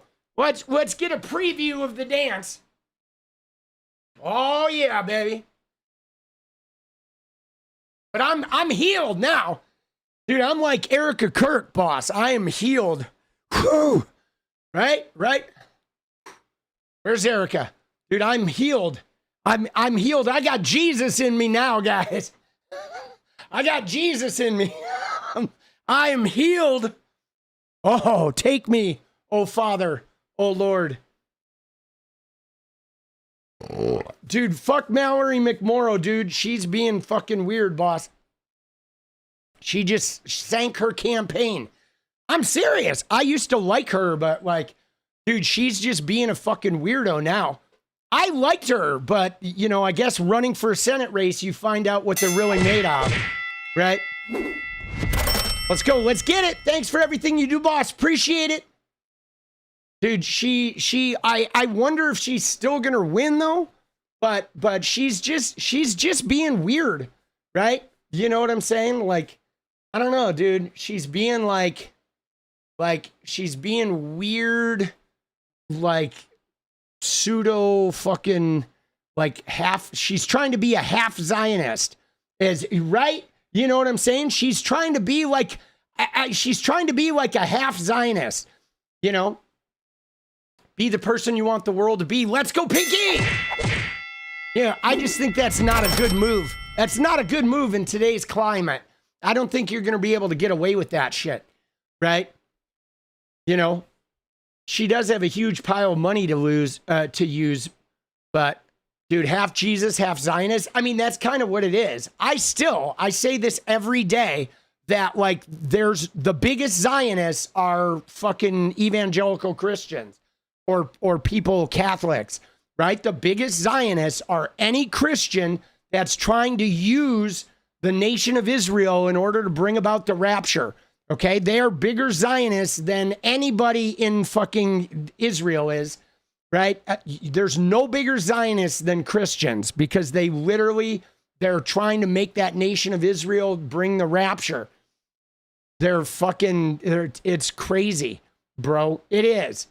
It is crazy, dude. It's like if you go and look at like the real Jewish people, and when I say real Jewish people, I think of like the Orthodox Jewish people. You go and hang out in the Orthodox Jewish circles, and they're not even like Zionists, dude. They're not. They're like, they don't fucking give a shit. They're just living their lives. They don't care what people are doing. They don't want to fucking conquer any territory. You know what I'm saying? Dude, Jenna, let Zionism is supremacy, which is fascism. It is indeed. Dude, they're so chill. They're so like, whatever, dude. They're not like, it's like this weird, like, I don't know. It's like a weird modern version of like Christian or a modern like Judeo-Christian Jewish person that has that weird Zionism imperialist shit, right? Dude, I knew some Orthodox people and they were like so fucking chill, dude. They were like the coolest fucking motherfuckers you ever met in your life. The scent of that sweet, sweet pine is in the air. Let's go.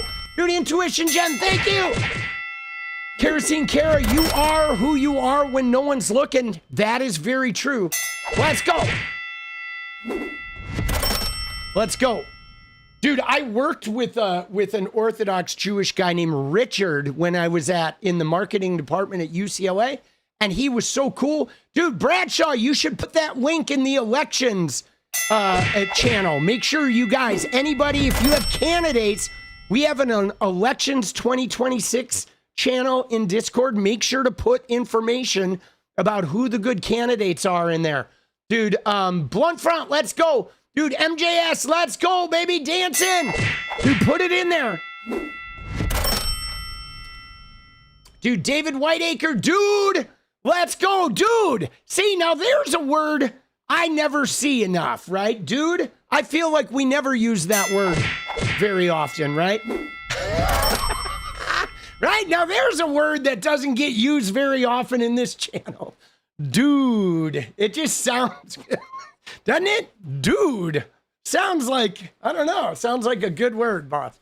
I feel like anybody who uses that word has got to be a pretty cool dude. All right, dude, Intuition Jen, let's go.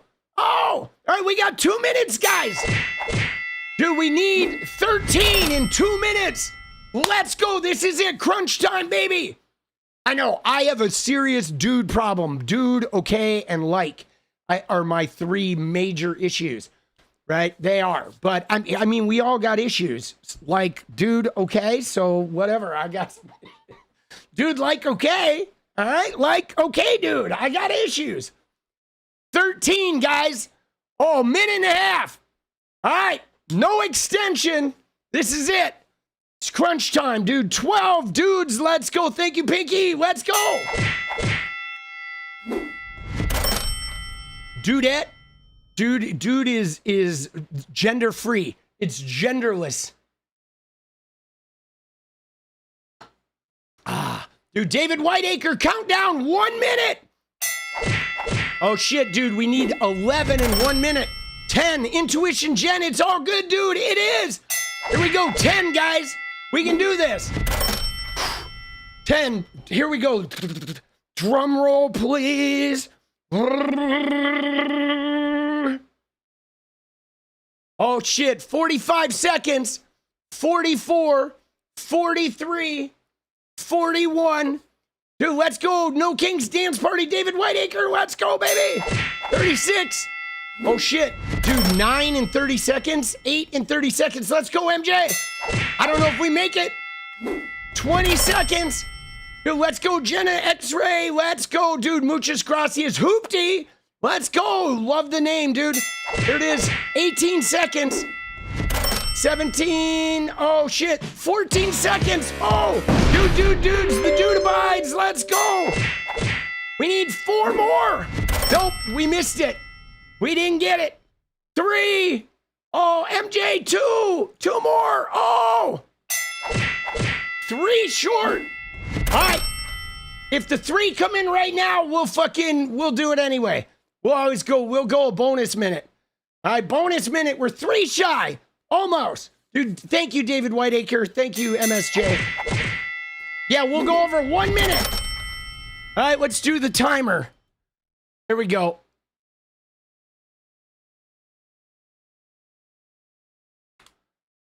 There it is. All right. Here it is. Let's go, Blunt Front. Let's go, dude. Jenna X-Ray. Appreciate you, boss. There it is. Bing, bing, bing. Dude, we did it. Let's go. Let's go. Dude, you love this show? It is exciting, isn't it? Dude, Pinky, let's go. Dude, you're welcome, Bradshaw. Thank you. Post that shit. All right. It says tap to unmute, but there's no sound. Oh, maybe it's an alarm. Dude, Intuition Jen, let's go. Oh, we did it. Dude, we did it. We made it. Looks like we made it. Dude, fuck Trump. Yeah, dude, Curtis, you're not wrong, boss. Dude, FDT, right? FDJT or DJT. Dude, fuck Trump. Dude, what a clown, bro. All right. Now, we got to go to the AOC thing, guys. Because I think this is pretty funny, boss. Okay? Because, like, dude, I mean, bro, this is just crazy. Okay? Now, we know that, like, I mean, I kind of feel like my assumption is that Ana Kasparian is just clout chasing. Okay? I mean, dude, I love AOC. I do, dude. I absolutely fucking love AOC, right? Let's get a good shot of AOC. Where do we got her? What do we got? Something. There we go. There's a good shot of her. That's like a very thoughtful fucking shot. Okay? She's sitting in a hearing. Dude, I like AOC for a number of reasons, guys. Okay? And let me go into like some of the reasons that I like her. Is like, one is she's very smart. Okay? She's very good at social media. She's very thoughtful and measured in her analysis of things. Okay? She is like really thoughtful in all of her analysis. Okay? Whether she's looking at her own positions or somebody else's positions, or even in her interactions with people who are very difficult. Like, she's just very thoughtful. She will go and stand in a room full of people who disagree with her and don't like her, and she will thoughtfully respond to all of them. She, instead of just reacting, she actually responds. Okay? I love that. Dude, Deshaun, let's go. Thank you, boss. So that's one thing. Now, the other thing I like about her is that she has worked a real job. Okay? She was a bartender. She worked in the service industry. You've seen the fucking videos of her dancing and shit. She did live a normal life as like a college person who has worked a job. She is not just a Nepo kid, okay? She did go to good schools and she did come up through the ranks, like, you know, working in the offices of well-established people, but she also had experience in the real fucking world, okay? And you can tell that about her, right? I feel like in the way that she responds, you know? It's like part of the deal. She's like, I don't know, she's inclusive. She's not looking at everything as like from her only vantage point. She's willing to branch out. Now, the way she got into office too, by deposing a very long established guy, was really impressive as well. She doesn't take PAC money. She's been funded by small donos. I still get fucking, you know, I literally get, 5 texts, 10 texts a week from her. Okay. She is very, like people funded. Okay. People funded. And, I love the fact that she's got, a Hispanic female background. Like, obviously she's not just, somebody from the privileged class, you know what I'm saying? She's not like Nancy Mace, whose daddy was the commandant of fucking the Citadel, right? Like, Nancy Mace talks about how, I am the first woman to graduate from the Citadel, which no, she's not. The first woman was actually in the 70s, but she's like, I was the first woman to do it. And it's like, no, Nancy, your daddy was the commandant. Like, you are a Nepo kid. Okay. So yeah, I mean, everything about AOC is just thoughtful and measured. Now, Ana Kasparian is like a weird, different story, okay? Because there was a time, okay? What is the Citadel? The Citadel is a pseudo military academy, okay? It's a college that is like a military academy, essentially. And it's a very famous, military attached college. It's kind of like, sort of like West Point kind of deal, right? You know what I'm saying? But I think it's in North Carolina, right? I had a friend from my high school who went to the Citadel. And yeah, it is not a co-ed school. It is like there have been some women that have graduated from there, but it's a dude's. One of my good friends from high school went to the Citadel. I think it's in North Carolina, right? Right? Oh, it's in South Carolina. All right, I knew it was in one of the Carolinas. South Carolina, Charleston. All right, but it's Carolina. It's in the South. But anyway, so it's weird, though, with the AOC and the Ana Kasparian beef, because, guys, and don't hate me for saying this, all right? Intuition Jen says, God help me, but I like Ana. She's like you and has her own deep wounds, just in a different way. All right. Well, so the thing about Ana that's weird for me isn't that, and yes, the Citadel is where Nancy Mace went. She went when her daddy was the commandant. Okay. Now, guys, the thing that is really weird about the about the Ana Kasparian AOC beef is like Ana Kasparian was kind of like AOC in a way. I mean, she didn't run for office, right? But there was a time, I will admit, there was a time when I looked at Ana Kasparian with a similar kind of reverence for the way that I look at AOC. There really was. There was a time when I did look at Ana Kasparian with a type of reverence. She was bold. She was aggressively like defending her viewpoints. She was very like thought-provoking. She was a little more of an attack dog, but I really loved Ana's energy. I loved the way she like wasn't afraid to sort of behave like a guy. Sometimes she would just get out there and like, I love women who do that. Women who will behave like men and not be demure. Okay. But Ana, like, I don't know, dude, she sort of went off the deep end kind of thing, and that's what's really gotten crazy is like Ana has enough resources to, if she's been traumatized, right? She's dealing with trauma, whatever. She's had some experiences. She has the resources to go get help, So you can't really fucking, you can't do this weird, like, rightward shift grifting thing. Like, I don't know. It's like something about her, right? Ana dislikes AOC because she stopped coming on TYT. Oh, yeah. Well, I mean, guys, I'm going to tell you right now,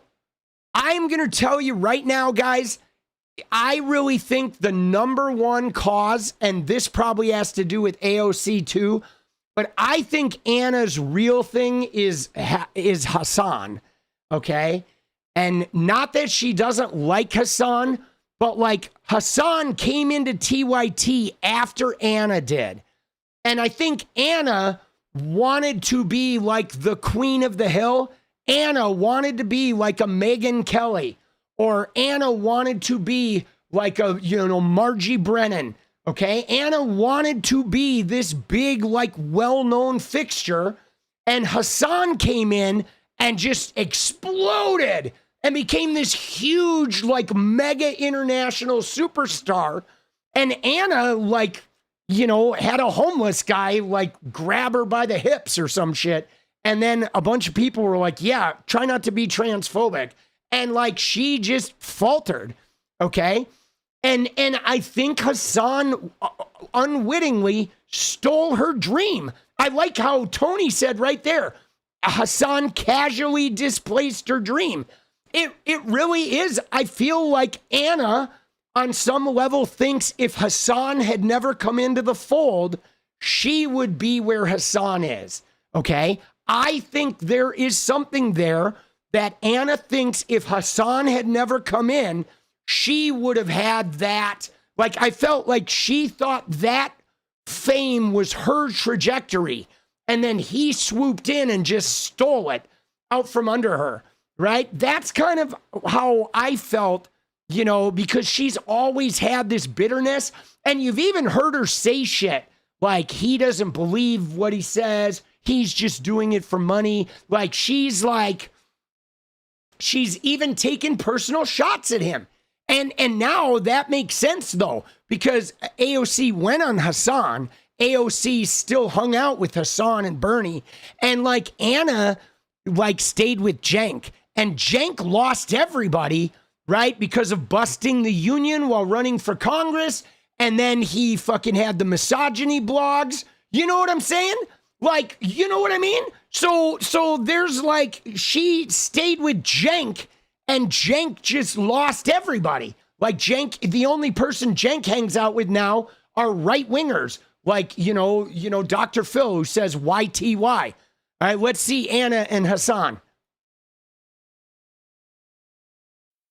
Just Be Anti-Racist says, speaking of mainstream shows, Cenk, Ana, did you know Jimmy Kimmel featured one of Hassan's tweets on last night's show? I know. Everyone loves Hassan. He's super famous and rich. We got it. That bit just broke out of nowhere. No, I get it. Like, no, I know. It's super salty. I love Haas, and I'm actually really happy for him. But, like, I also reflect on my own career and feel like a massive failure sometimes. So I don't like, and not to, that. I don't want that to make you feel bad about yourself. I'm not able to. You think the fucking New Yorker is gonna write a fucking glowing profile about me? Are you fucking kidding me? No. Dude, I called it. Of course not. Of course, like. Anyway, I guess I do care a little bit about that. Yeah, apparently. Like, oh, yeah. Anyway, like, why the fuck didn't I just play video games? Maybe I'd be a fucking millionaire if I did that. God damn it. Spilled my drink. Well, you did spill some tea. Let's get her some Too Strong coffee, okay? All right. Sorry, Craig. Right. Dude, his laugh is like so disingenuous. Dude, why do I feel... Do you guys watching this, do you feel like you're watching Requiem for a Dream? It's like a Juice by Tappy, dude, with Cenk over there going...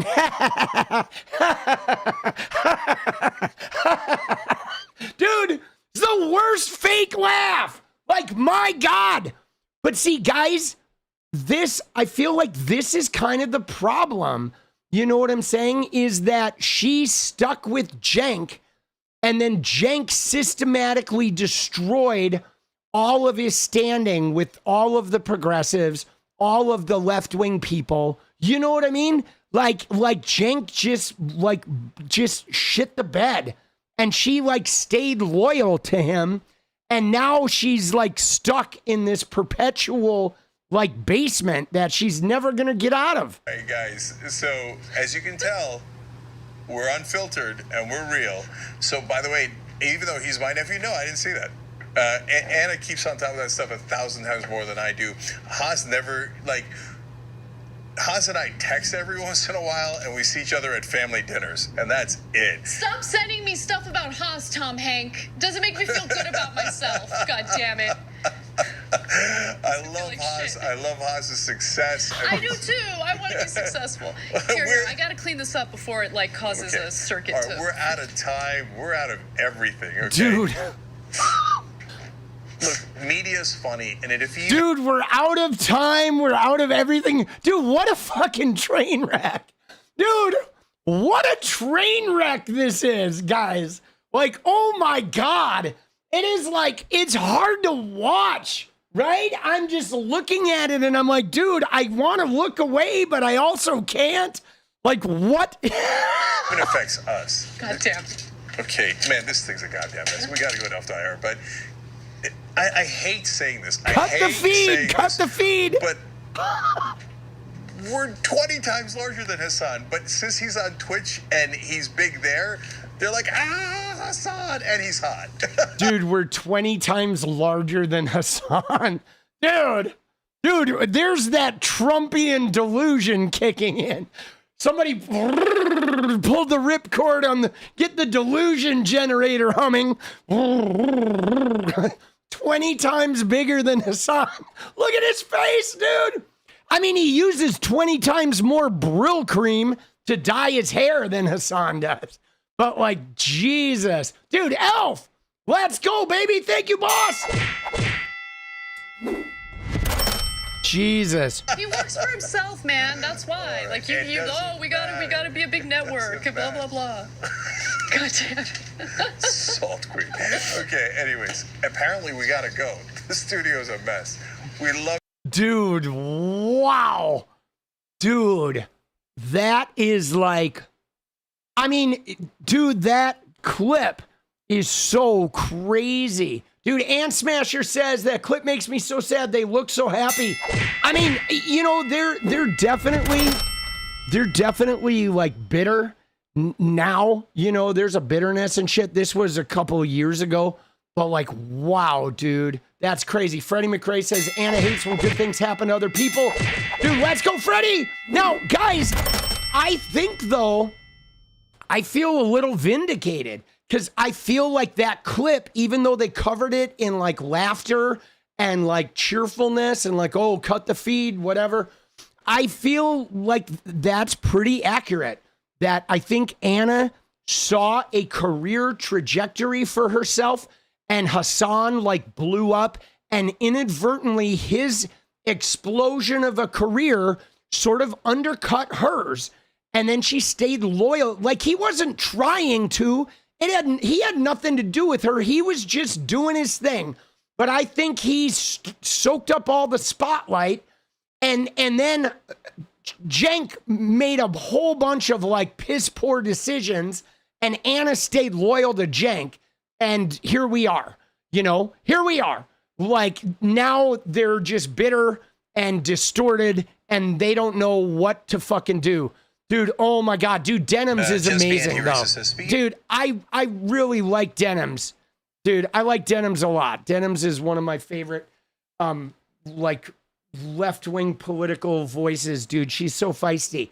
But, yeah, that was a hot mess of a clip. Good way of putting it, Jen. But, so anyway, to get back to the AOC thing, I don't know. I felt like this thing today, like, I feel like Anna's doing a little bit of clout chasing, and the way she's going about it, though, it feels very like, it felt like a right-wing move, okay? What we're about to watch just felt like a weird right-wing move.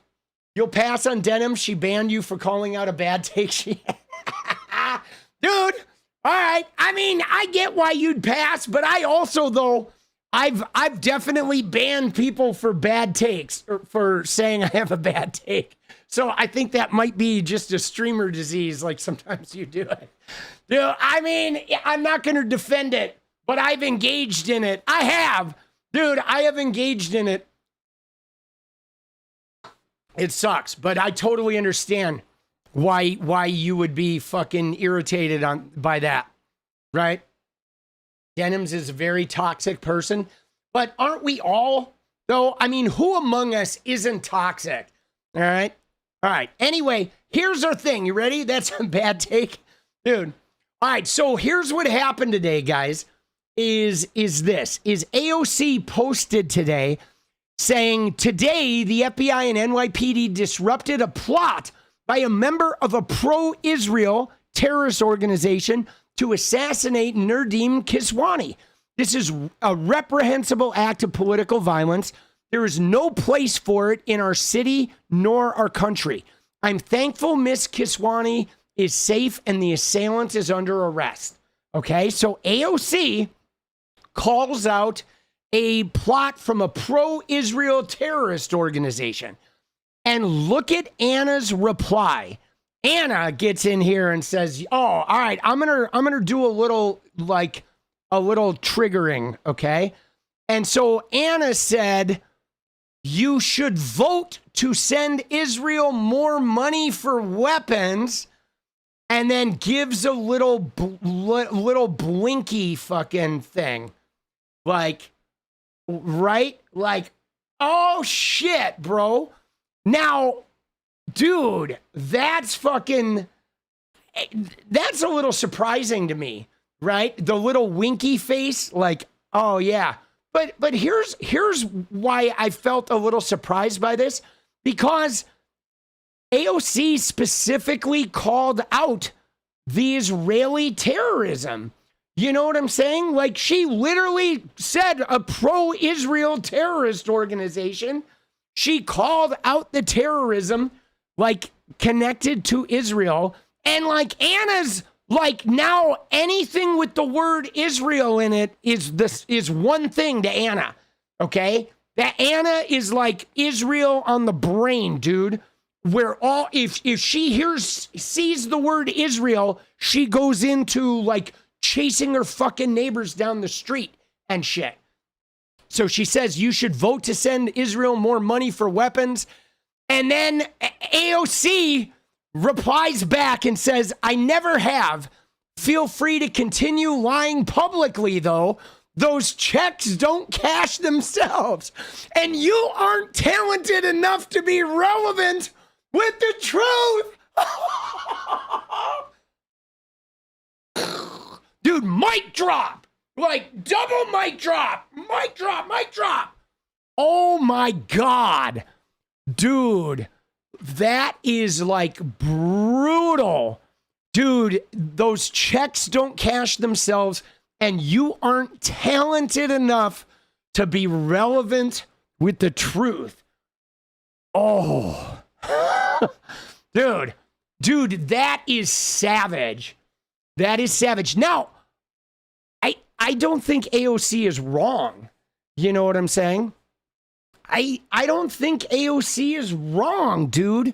I mean, you know, I don't know. There is something lately with Ana where Ana has not been, she's not been good.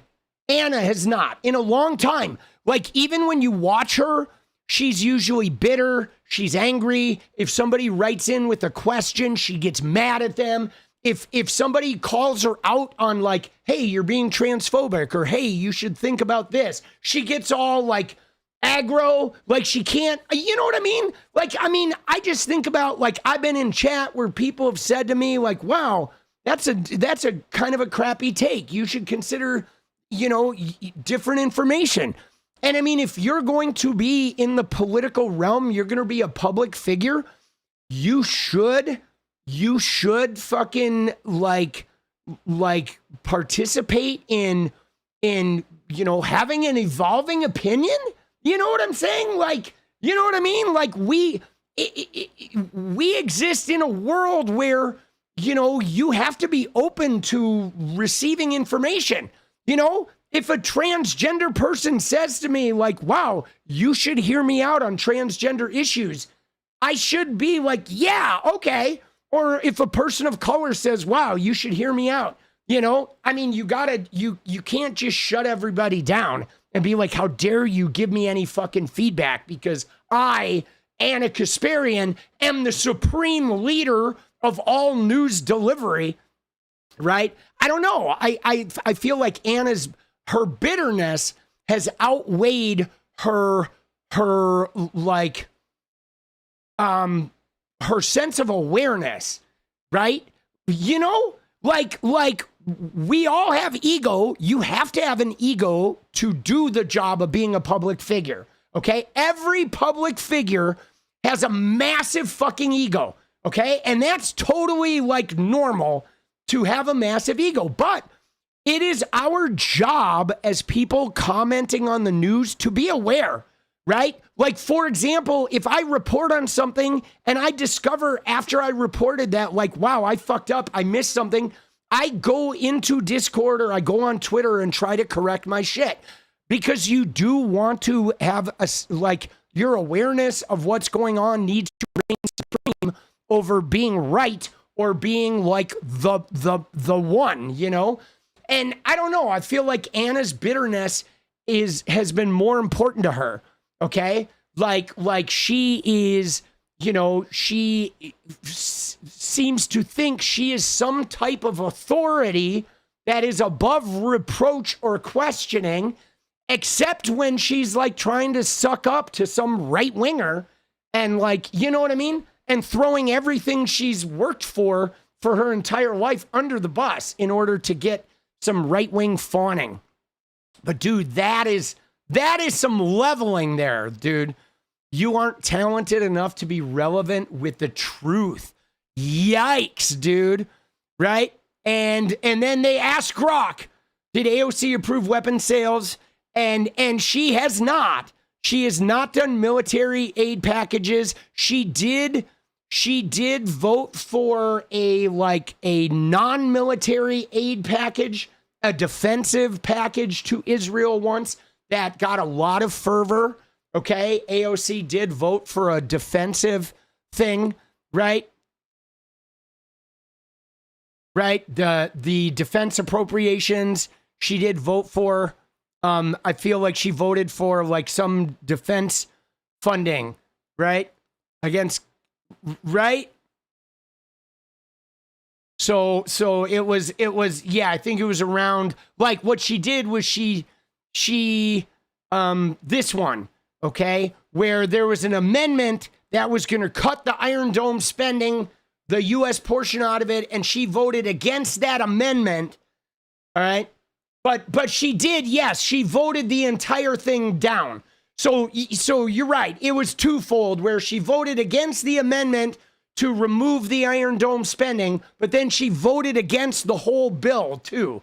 So it was like moot, you know, but you know, people will pick apart their every move, right? Dude, look at these people though. Dude, thank you for confirming she did in fact vote to keep funding Israel's genocide. Dude, like, bro, oh my God, dude. Dude, that's so funny. Right? Oh shit, dude. All right. So anyway, I don't think Ana responded to this. Let's go to Ana's page. I don't think Ana responded. Dude, by the way, Ana has blocked me. Okay. Oh, wait. Oh, she did respond. Okay. She responded here. She said, sure, I might be untalented, up to others to decide. But, oh, shit. Yeah, no, I mean, you know, let's see this response. I'm curious about this. Sure, I might be untalented, up to others to decide, but I can deduce that voting no on legislation that would cut arms to Israel amounts to supporting U.S.-funded arms to Israel as they carry out war crimes and atrocities daily. What?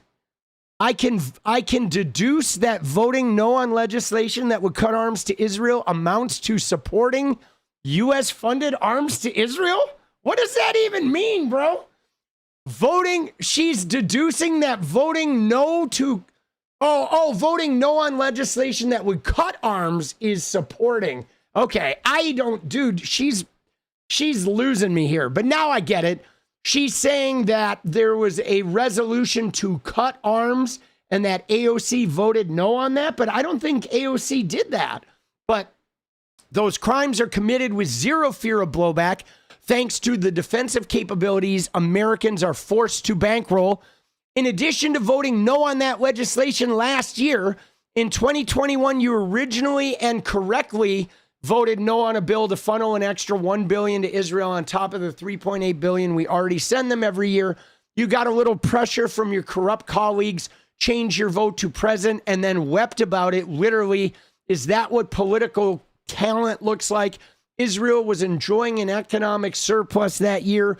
We, on the other hand, were not. As for cashing checks, I'd respectfully ask you to remember who pays yours. It's the people you're lying to right now. Oh, shit. Oh, shit. And AOC did not respond to that. All right. AOC one and dunder. Right? All right. So, like, all right.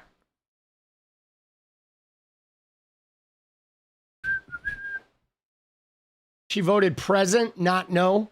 All right. Dude. Oh shit.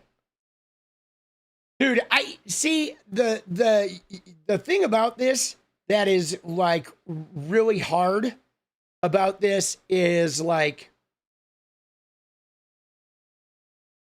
is what I feel like, and this goes for all of us, myself included, guys, is that we have to figure out where our expectation of perfection is.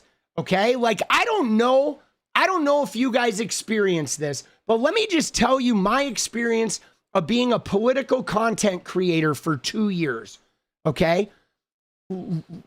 Something I encounter consistently where people will meet me, they watch a video, they hear my take on something, they love it, they love my point of view, and they think I'm great, they love how funny I am, and this, that, and the other. But if they watch me enough, eventually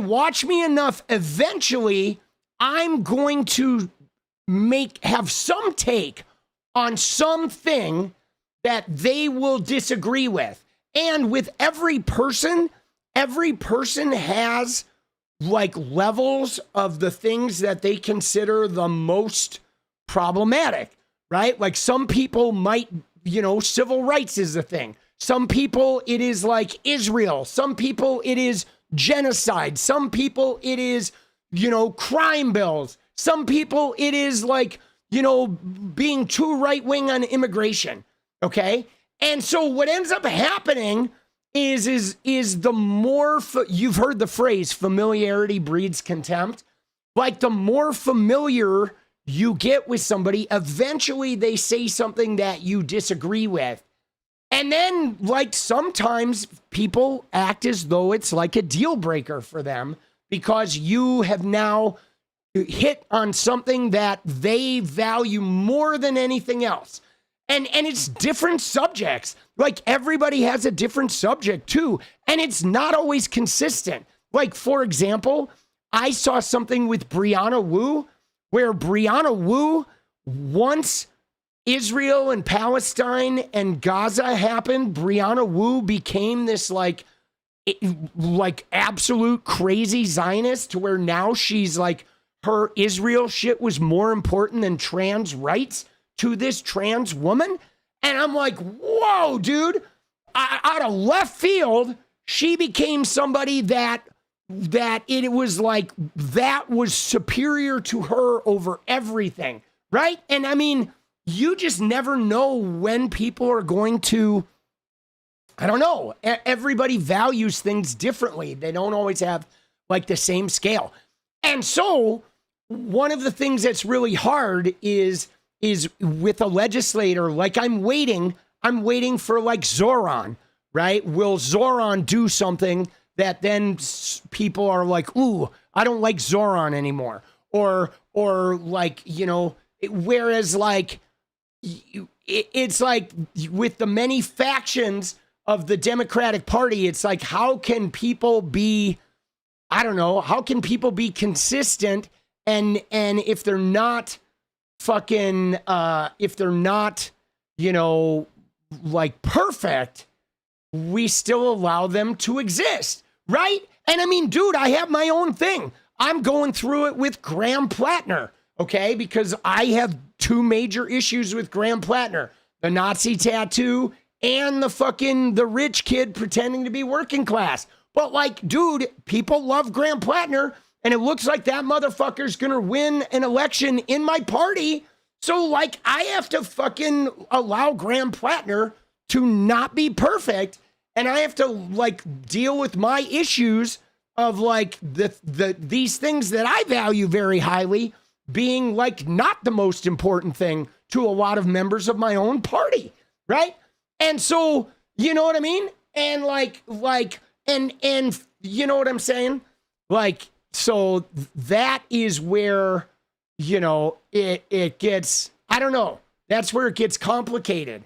It does. It gets complicated for all of us, You know what I'm saying? It gets complicated for all of us. Jen W., let's go. Thank you, boss. Appreciate you. Dude, AOC got her crying herself to sleep. Team Libra, let's go, May Money. Yeah.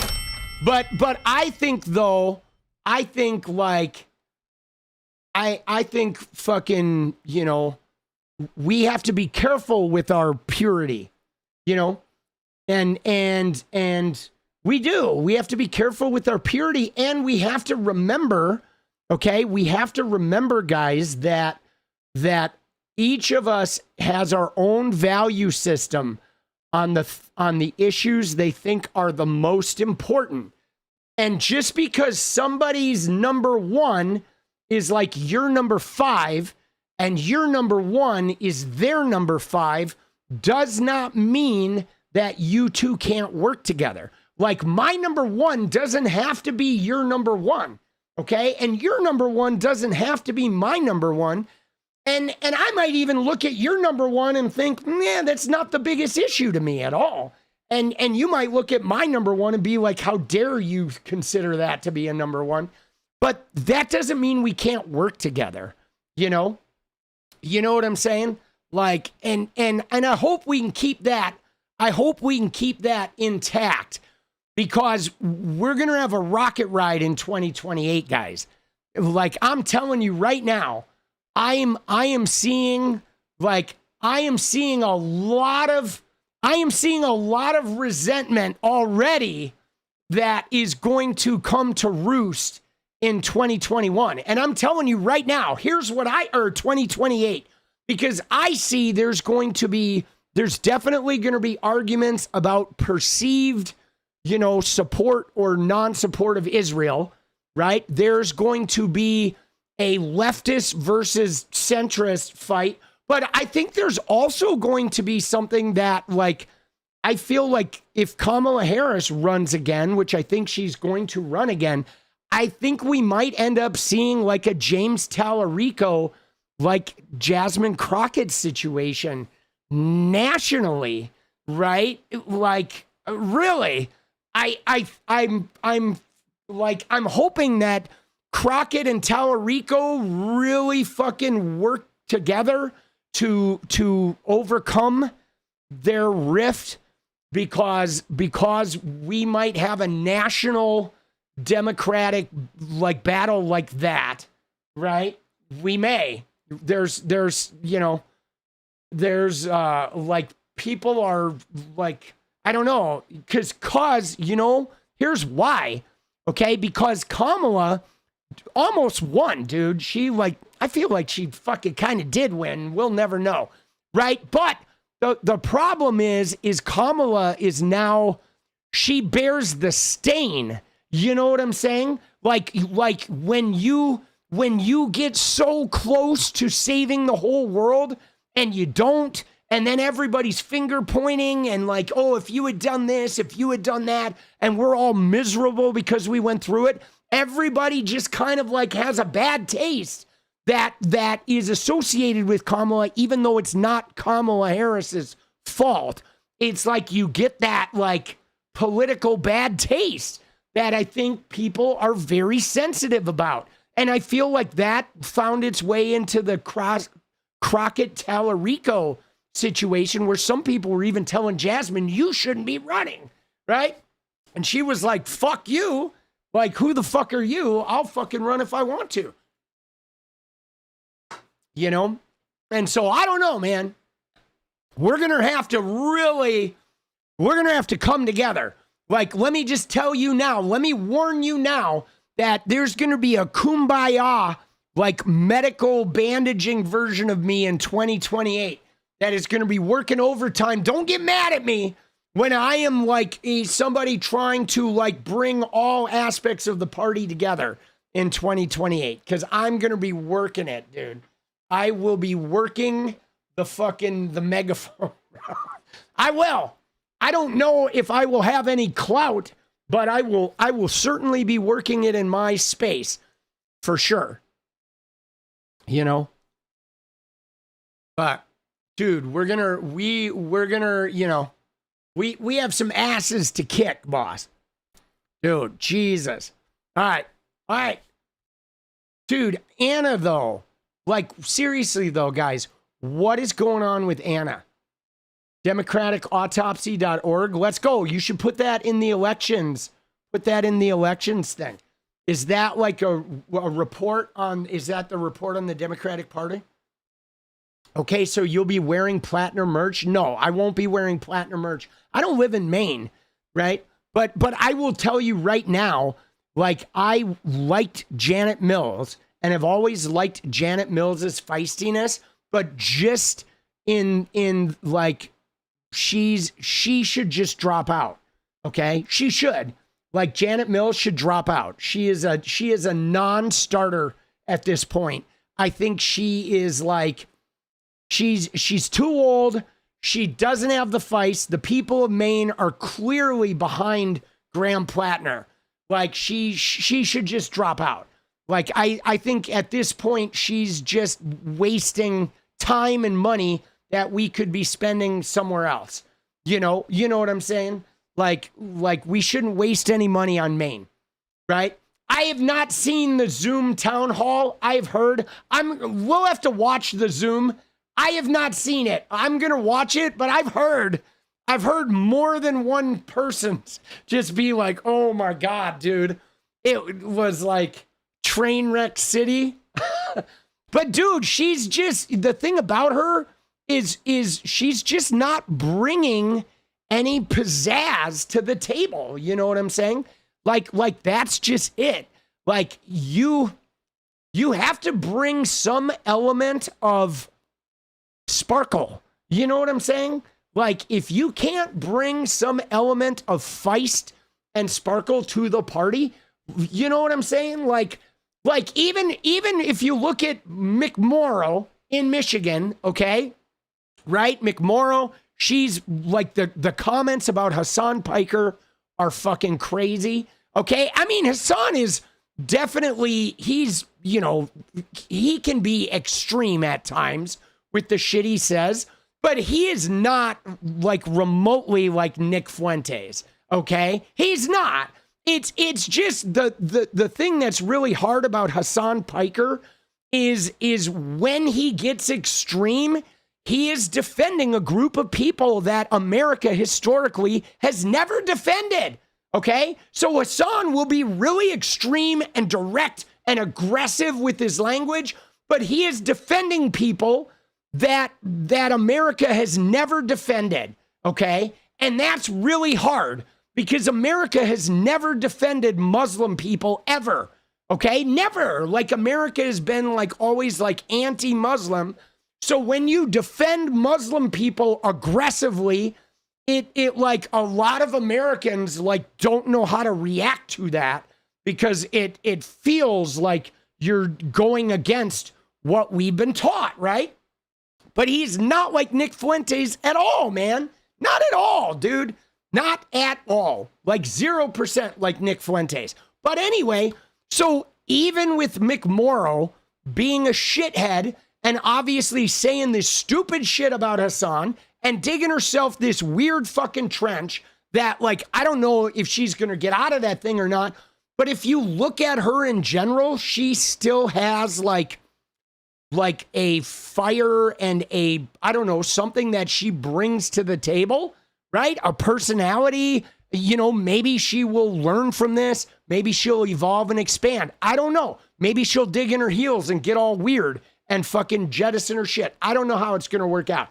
But like, Janet Mills has really brought nothing to her Senate campaign. She's been non-existent, like just non-existent. And I think it's the age. You know what I'm saying? I think it's the age, dude, with Janet Mills, that maybe we just don't need any more legislators that are in their 70s. Like, can we do that? Can we do at like 65, you're like auto retire? I mean, wouldn't America be something else if we could just do that? We'd have a completely different Senate, guys. The average age of the Senate right now is almost 70. It is 67, dude. The average age of our fucking Senate, the body that needs 60 votes, that needs to get along and like work together, their average age is older than the retirement age, bro. fuck are we doing? Why the fuck is the most powerful political body? They literally are more powerful than the president because they get elected every 6 years. Why are they fucking past the age of retirement? You know what I'm saying? You know? Dude, what the fuck, bro? That shit is just stupid. Okay? Stupid, right? Is it a good thing to have youngins in Congress? So the thing about it, Worthy, is I don't think it's a good thing to have like all of your Congress be fucking, 20, right? I think you should have a range of ages in Congress. You should have a couple older people, a lot of people in the middle, and a lot of people that are young. You need generational, like you want people from different generations so you can represent all the different generations. But the fact that the Senate is the average age is 67, that means that most of those people are in their 80s. And that's too old, man. When you are 80, you should not be in government. 80 is like, dude, you should not. Nobody should be leading at 80. You're just not at top shape. You cannot really truly relate to the plight of the 20-year-old when you're 80. You can't do it, okay? You can't. You are a perpetual outsider, You know what I'm saying? And dude, yeah, that's just too old, okay? When you go, think about this. If you're having trouble with your Steam account or with your AI program, you don't call up your fucking grandpa, okay? You do not. You call up your grandpa when you want money or when you want to fucking, hear about what it was like in the 1940s, right? You want some historical perspective, you call grandpa, but you don't call grandpa to help you with ChatGPT, okay? You don't call grandpa to talk about the fucking TikTok algorithm, okay? You don't. You tell grandpa to shut the fuck up and go fucking like sit on the porch, You know what I'm saying?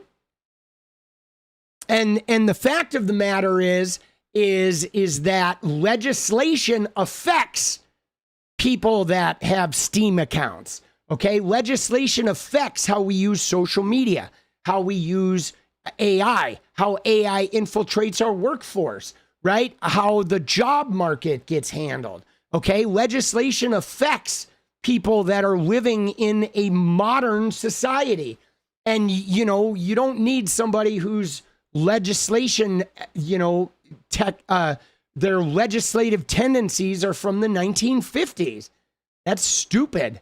You know what I'm saying? Right? It's like, no, you don't. You can go to them and ask them questions, right? Hey, I got a question for you, Grandpa. But like, Jesus, dude, 80-year-old people should not be writing legislation for modern technology. It's just stupid. Okay? It's stupid. They're going to be too hesitant. They're going to be not aware. They're not going to be able to see what young people are actually going through. Okay? They're just, they're not going to be able to see it. Okay? I mean, dude, I'm 50 and my kid is 20 and I've seen challenges in like making that connection. And that's only, we're very close generations. Okay. I mean, I was using the internet when I was 30. Okay. Some of these guys were not using the internet until they were 60, guys. Think about that. Some of our senators never used the internet until they were in their 60s, bro. Dude, Chuck Grassley was 70 when he first logged onto the internet. Bro, get the fuck out of the Senate, dude. Get the fuck out, bro. Right? Dude, corn pone. Come on, man. Dude. Nah, dude. Give me a fucking break, bro. Right? Yeah. Yeah, that's how I feel, dude. That's how I feel. Right? Dude, when I'm 75, I'll be the same way, dude. I'm going to be retired on a beach, I'm not going to be fucking, you know, telling you, here's how we're going to deal with AI. Dude, all right. You ready? Dude, you ready for the closer, guys? There we go. There's where Chuck Grassley needs to go, dude. Dude, on J.D. Vance's couch, boss. Oh, shit. All right. Yeah, here. So one more thing I want to look at, guys, that I think is pretty fucking problematic, which is this. Okay, did you guys see this shit? Bro, this shit is crazy, dude. Look at this. Dude, look at this shit. Okay? Speaking of 80-year-olds in government, okay, this dumb motherfucker that is causing a serious problem right now, okay? I mean, he's not all there, right? Speaking of old as shit, yes, he's not all there. He is a relic. I mean, guys, his whole fucking movement, Make America Great Again, his whole movement is like, you know, they want to go, they want to go back to the 50s, dude. In every possible way. They talk about the 50s, the 40s. His fucking financial plan, guys, is the 1900s. He's doing a turn of the 20th century tariff implementation. Like, give me a break, okay? Give me a break with this guy, right? He's got, like, dementia. He's sundowning, okay? This guy is such an idiot. But look at this. We're about to send boots on the ground, okay? Like soldiers. Soldiers are dying, okay? More soldiers have died in the Iran thing than Afghanistan and Joe Biden. And remember, during Joe Biden's term, all we heard about was 13 dead soldiers. 13 dead soldiers. 13, right? You remember? Like, my God, dude, it was like a refrain. 13 dead soldiers, 13 dead soldiers, 13 dead soldiers for Biden. Dude, that's all they talked about. And like, dude, he's killed more soldiers in like a month than all of Biden's term, okay? It is like, there's soldiers dying.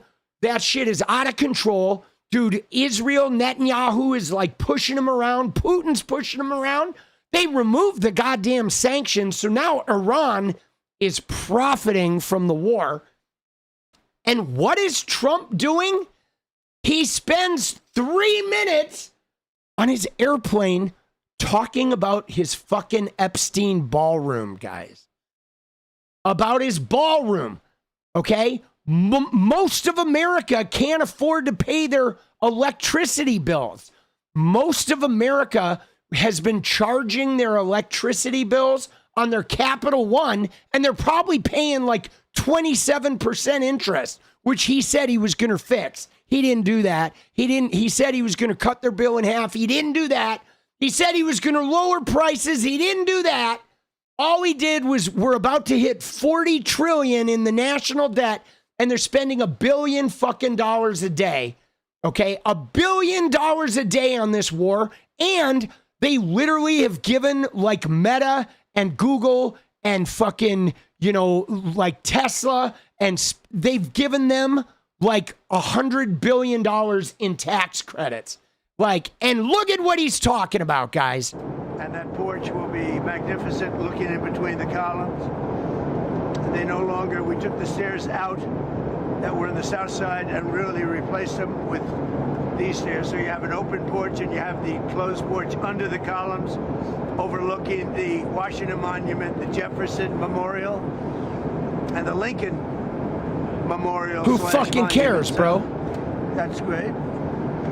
This is a view of the columns as they are going to be made. They're going to be hand carved and they're beautiful. Top of the line, they'll be Corinthian, which is considered the best, most beautiful by far. Okay? What's your timeline on this thing? Timeline, so we're ahead of schedule and under budget. And all of this money, all of the money paid are paid by myself and donors, and it's all donors. Yeah, it's all donors, but that means all those donors are getting some kind of fucking favor, bro. He keeps saying it's all donors, like, oh, you're not spending any taxpayer money, but that's bullshit, because every one of those donors is getting a kickback, they're getting a tax credit, they're getting some fucking permit for oil drilling, or they're getting a data center, or they're getting some type of fucking federal money, or they're getting an investigation thrown out. I mean, they are all getting something, and he's talking about Corinthian, right? Who gives a shit? Dude, they look like any columns. I don't care if they're handmade columns. Dude, you could put fucking styrofoam columns in the goddamn White House. They don't need a view of the Washington Monument. They're not there to vacation. That's not a goddamn vacation home. You're there to work. You're there to like do a goddamn job, not to sit on a covered patio and jerk off to the National Monument with a bunch of your rich donor friends from the Epstein class. You know? Not one dime of government money going into the ballroom. Now, the military is building a big complex under the ballroom, which has come out recently because of a stupid lawsuit that was filed. Oh, the military is building a big complex under the ballroom. Oh, that's weird. That, yeah, the story comes out. What are they building down there? Right? Some giant Palantir, like, surveillance system? Is it going to be like a Jeffrey Epstein, like Zorro Ranch type camera fucking bank? Right? Where every time I fucking, every time I use the internet, there's somebody's getting a ping down there. Mike Johnson's getting a ping. Dude, these fucking assholes. But the military is building a massive complex under the ballroom, and that's under construction, and we're doing very well. So we're ahead of schedule. That's part of it. The ballroom essentially becomes a shed for what's being built under the military, including from drones and including from any other thing. The glass on the windows, you see the big windows, the glass is extremely thick. It's high-grade bulletproof glass, so all of the windows are bulletproof. I think the Times wrote, gee, some of the windows are fake. We have no fake windows. They talked about a stairway in the South. We don't have a stairway in the South. That was replaced a long time ago. Now, we should probably ask, why is the military building a complex under a ballroom in the White House? Seems kind of weird, doesn't it? That the military is, why would the military be building a bunker complex under the White House? I mean, dude, that's fucking strange, right? Dude, because Trump ain't leaving. Trump is fucking leaving. I don't care, dude. Let me just tell you, Trump is leaving. Okay? I don't care what kind of fucking ballroom data center they build. I don't care what kind of bunker. Dude, he wouldn't be the first guy to hide in a bunker. Trump is definitely fucking leaving. But this is a view of it from the north, and that's, if you see it, it fits in with the White House. It's almost a twin to the White House. It's something we just wanted to pay tribute to the White House. And so that fits in beautifully. Let me just see another one. Here's another one. Wait, excuse me, wait. I thought I'd do this now because it's easier. I'm so busy that I don't have time to do this. But dude, he's so busy, he doesn't have time to do this. Dude, he is not busy. He golfs every fucking day, bro. He golfs every weekend. Glad to know it'll be safe from the attacks he caused. Yeah, Drea, isn't that fucked up? Dude, he's so busy. Dude, he's not busy. All he does is golf and tweet and fucking, jerk it dance to these pictures. He's not busy, dude. He didn't even know what the fuck he's doing, bro. Fighting wars and other things. But this is very important because this is going to be with us for a long time, and it's going to be, I think it'll be the greatest ballroom anywhere in the world. It's its highest level. Same height, exact height, if not higher. Same height as the White House, exactly the same height. And if you look, you have the White House over here, you have this, and that's a duplicate of the wall. So it pays total homage to the White House, which is, I think, very important too. Dude, that's what he's talking about when we go to war. Now, the real question becomes, what do we do with this shit? Because, like, guys, dude, the election's in 2 years. I honestly don't think they can build a military complex under that building and that ballroom in 2 years, guys. I honestly don't think so. I mean, I fucking worked on a gym for a high school that we built, and it took like almost a full year just to build a gymnasium. You know what I'm saying? I mean, dude, to build a military complex and that full ballroom in 2 years, I don't think, dude, I don't think it's possible, right? I don't think it's possible, guys. Right? Get that fucker a Lego set. Dude, now we're talking. I think a Lego set is more his speed. But what do you think's going to happen? What's going to happen to all the money they donate for this project if it doesn't finish? Where's that money going to go? And are they donating for the military complex, or are we paying for that? Like, is Google building the bunker? Right? Is Bezos and Elon Musk and fucking Sergey Brin, are they building the fucking bunker? Because that seems problematic, doesn't it? Right? Is the remaining money going to go in a suitcase in a Qatari jet that was given to him? Dude. But bro, this is what he was talking about today, guys. This is 5 hours ago, man. Right? You know what I'm saying? Or how many hours ago? It's probably a little further than that. No. Dude, 6 hours ago. 6 hours ago, this is what Trump was talking about on the fucking plane, bro. Dude, that's such bullshit. A tomb? See, now we're talking. Okay? Now we're talking. Right? Like, can we put a sarcophagus in there or what, bro? Now we're talking, dude. Now that, I might even send some money, bro. If we have a sarcophagus, I will send funds, actually. Right? Especially if it's guaranteed to be used by 2028, I will send money. I'm serious. Where's my checkbook? Dude, I will Cash App some fucking funds right now, dude. I shit you not. I'm ready. I'm ready to fucking Cash App it. Dude, give me, what's your Cash App, Trumpy? Oh, it's diaper. It's $diaper D. Capital D. $diaper D. I got you, boss. I'm fucking sending it right now, dude. Boop.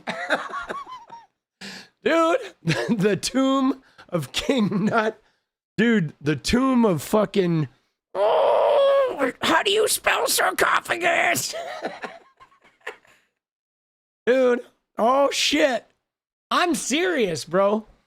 Dude, that's my new band name, dude. Trump's Sarcophagus. Oh shit. Oh fuck, dude. Now you're getting me going. Now I'm actually a little bit excited. All right. Dude, you ready? It's time for a dance party, motherfuckers. Dude, you make me laugh too. Yeah, no, it's fun to hang out, guys. We do, however, we have a dance party. I'm going to go make some videos. I'm going to eat some food, make some videos. Tomorrow's Monday, right? We survived the weekend. Dude, the channel's been banging, dude. Dude, this weekend, like the videos have been going ham, bro. Right? You love me? Thank you. I love you guys too. Dude, the videos have been going ham. Bro, it's crazy. Right? The last couple days have been fucking like jamming. Dude, seriously, the channel was like dead for like a month. Right? It was for a month, dude. It was so dead, month and a half. And I mean, it's like that sometimes. You know, you go through periods where sometimes your shit just like sort of stays consistent. I mean, this has always been crazy, right? Like us, the streams have been doing well. and just doing amazing since the beginning. But it's like hard with the streams and the videos. It is like, you know, it's an ebb and flow.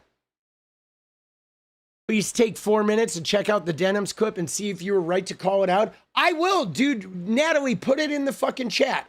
Maybe we'll look at that tomorrow, all right? And we'll see the Dems take. I'm certain there are Dems takes that I don't like, right? Dude, I like with me, and I think me and Hassan and Dems, even 𝗙elle 𝗪𝗠𝗧𝗏. Did you put it in Discord?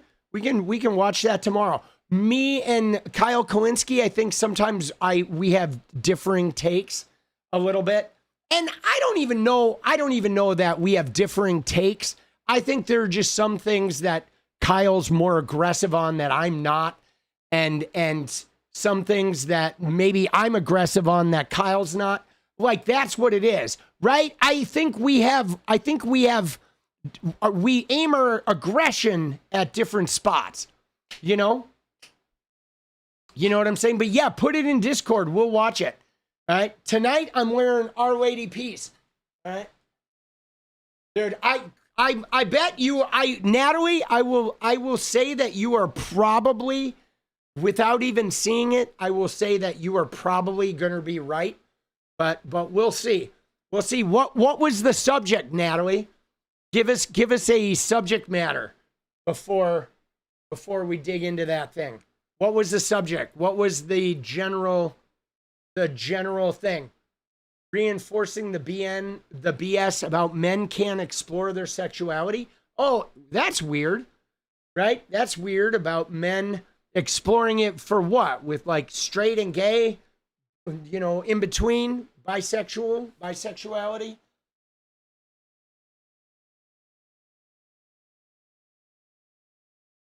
Kyle coined meat rider.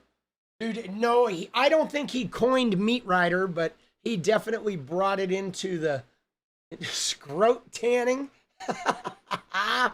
Dude, let's go. Dude, meat rider? I don't know if that's a 𝗪𝗠𝗧𝗏 original, right? Is it? Dude, that's a good one, though. Dude, he has the best meme for meat rider, though. With the cowboy on the horse with the fucking steak, right? Dude, the axis of Epstein, that's a good one. Yeah, that's a great one. But dude, I love the meme. Have you seen, I know you've seen the picture Kyle uses. That is like when he says meat rider, that has the dude riding the fucking horse that is like a fucking T-bone or whatever. Dude, that shit is so funny.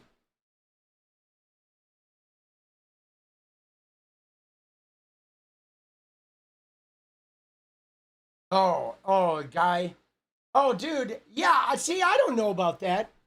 Dude, I think people can experiment with their sexuality and not be bi, right? I don't think you have to be bisexual to experiment with your sexuality, right? I actually disagree with that concept. Yeah, I think she's wrong, right? I think you can certainly experiment. I think bisexuality would mean you would have some predilection for it, right? You would have some appreciation. You would want to exist in that middle ground, right? You know what I'm saying? That's kind of how I feel about it. Like that, you could be, but I mean, we all have some type of shading, I think. But I think like the people that I know that are actually bisexual, they like to like experience both of those, you know, they like to experience, like they like being in the middle of that and experiencing it all, right? And then maybe you have a tiny bit of bisexuality in you if you can explore, but like you don't, well, I don't want to sit in the middle, but I can go in there and fucking dabble. But yeah, I don't know. It's weird. It's like, I think it's hard because I don't think it's the same for anybody. You know, I think everybody's different, but I do think we're all in some shade of gray. I don't think anyone is purely straight or purely gay. I don't think so. The same way that I don't think anybody is purely anything. I think we all have, you know what I mean?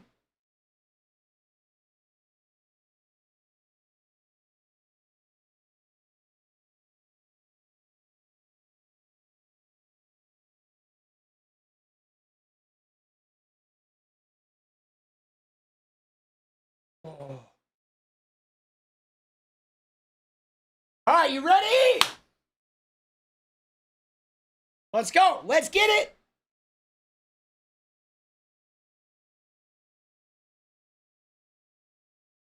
I am surprised she banned you, though, for disagreeing with that. That's weird.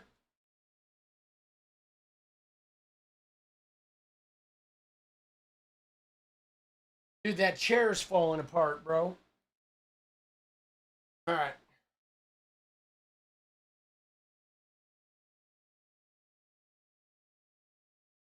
All right, ready? Let's go.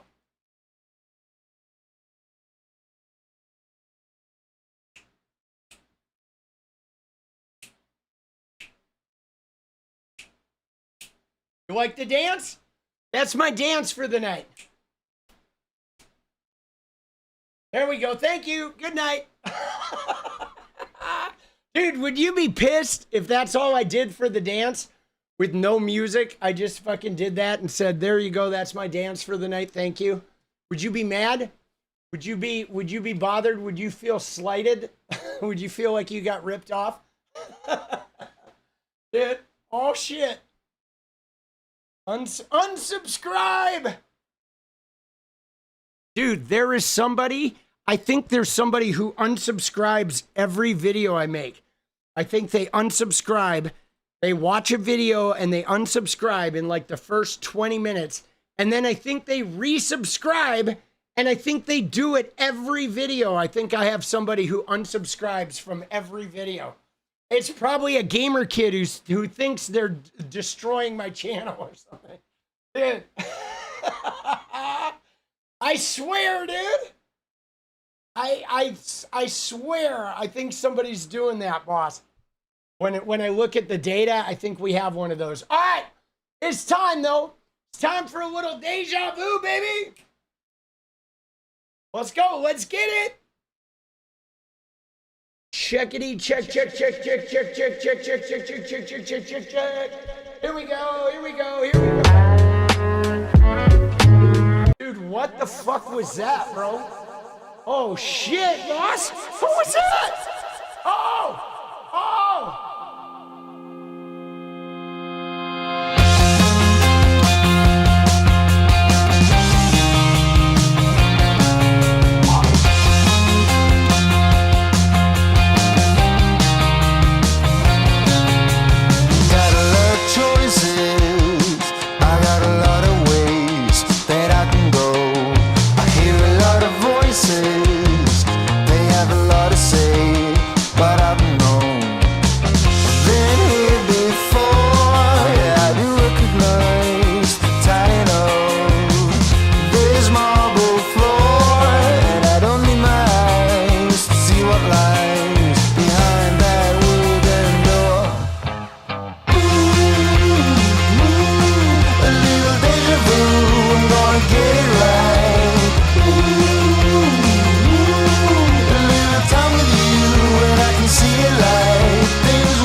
let's go. Yeah. Dude, that was spirited. Let's go. Chances are you will not be missed, 'cause you don't give a shit. All right.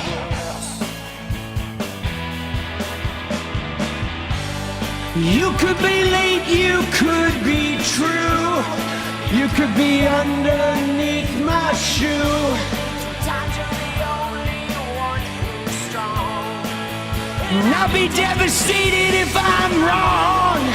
I'm the one you love to hate. Let's go, guys!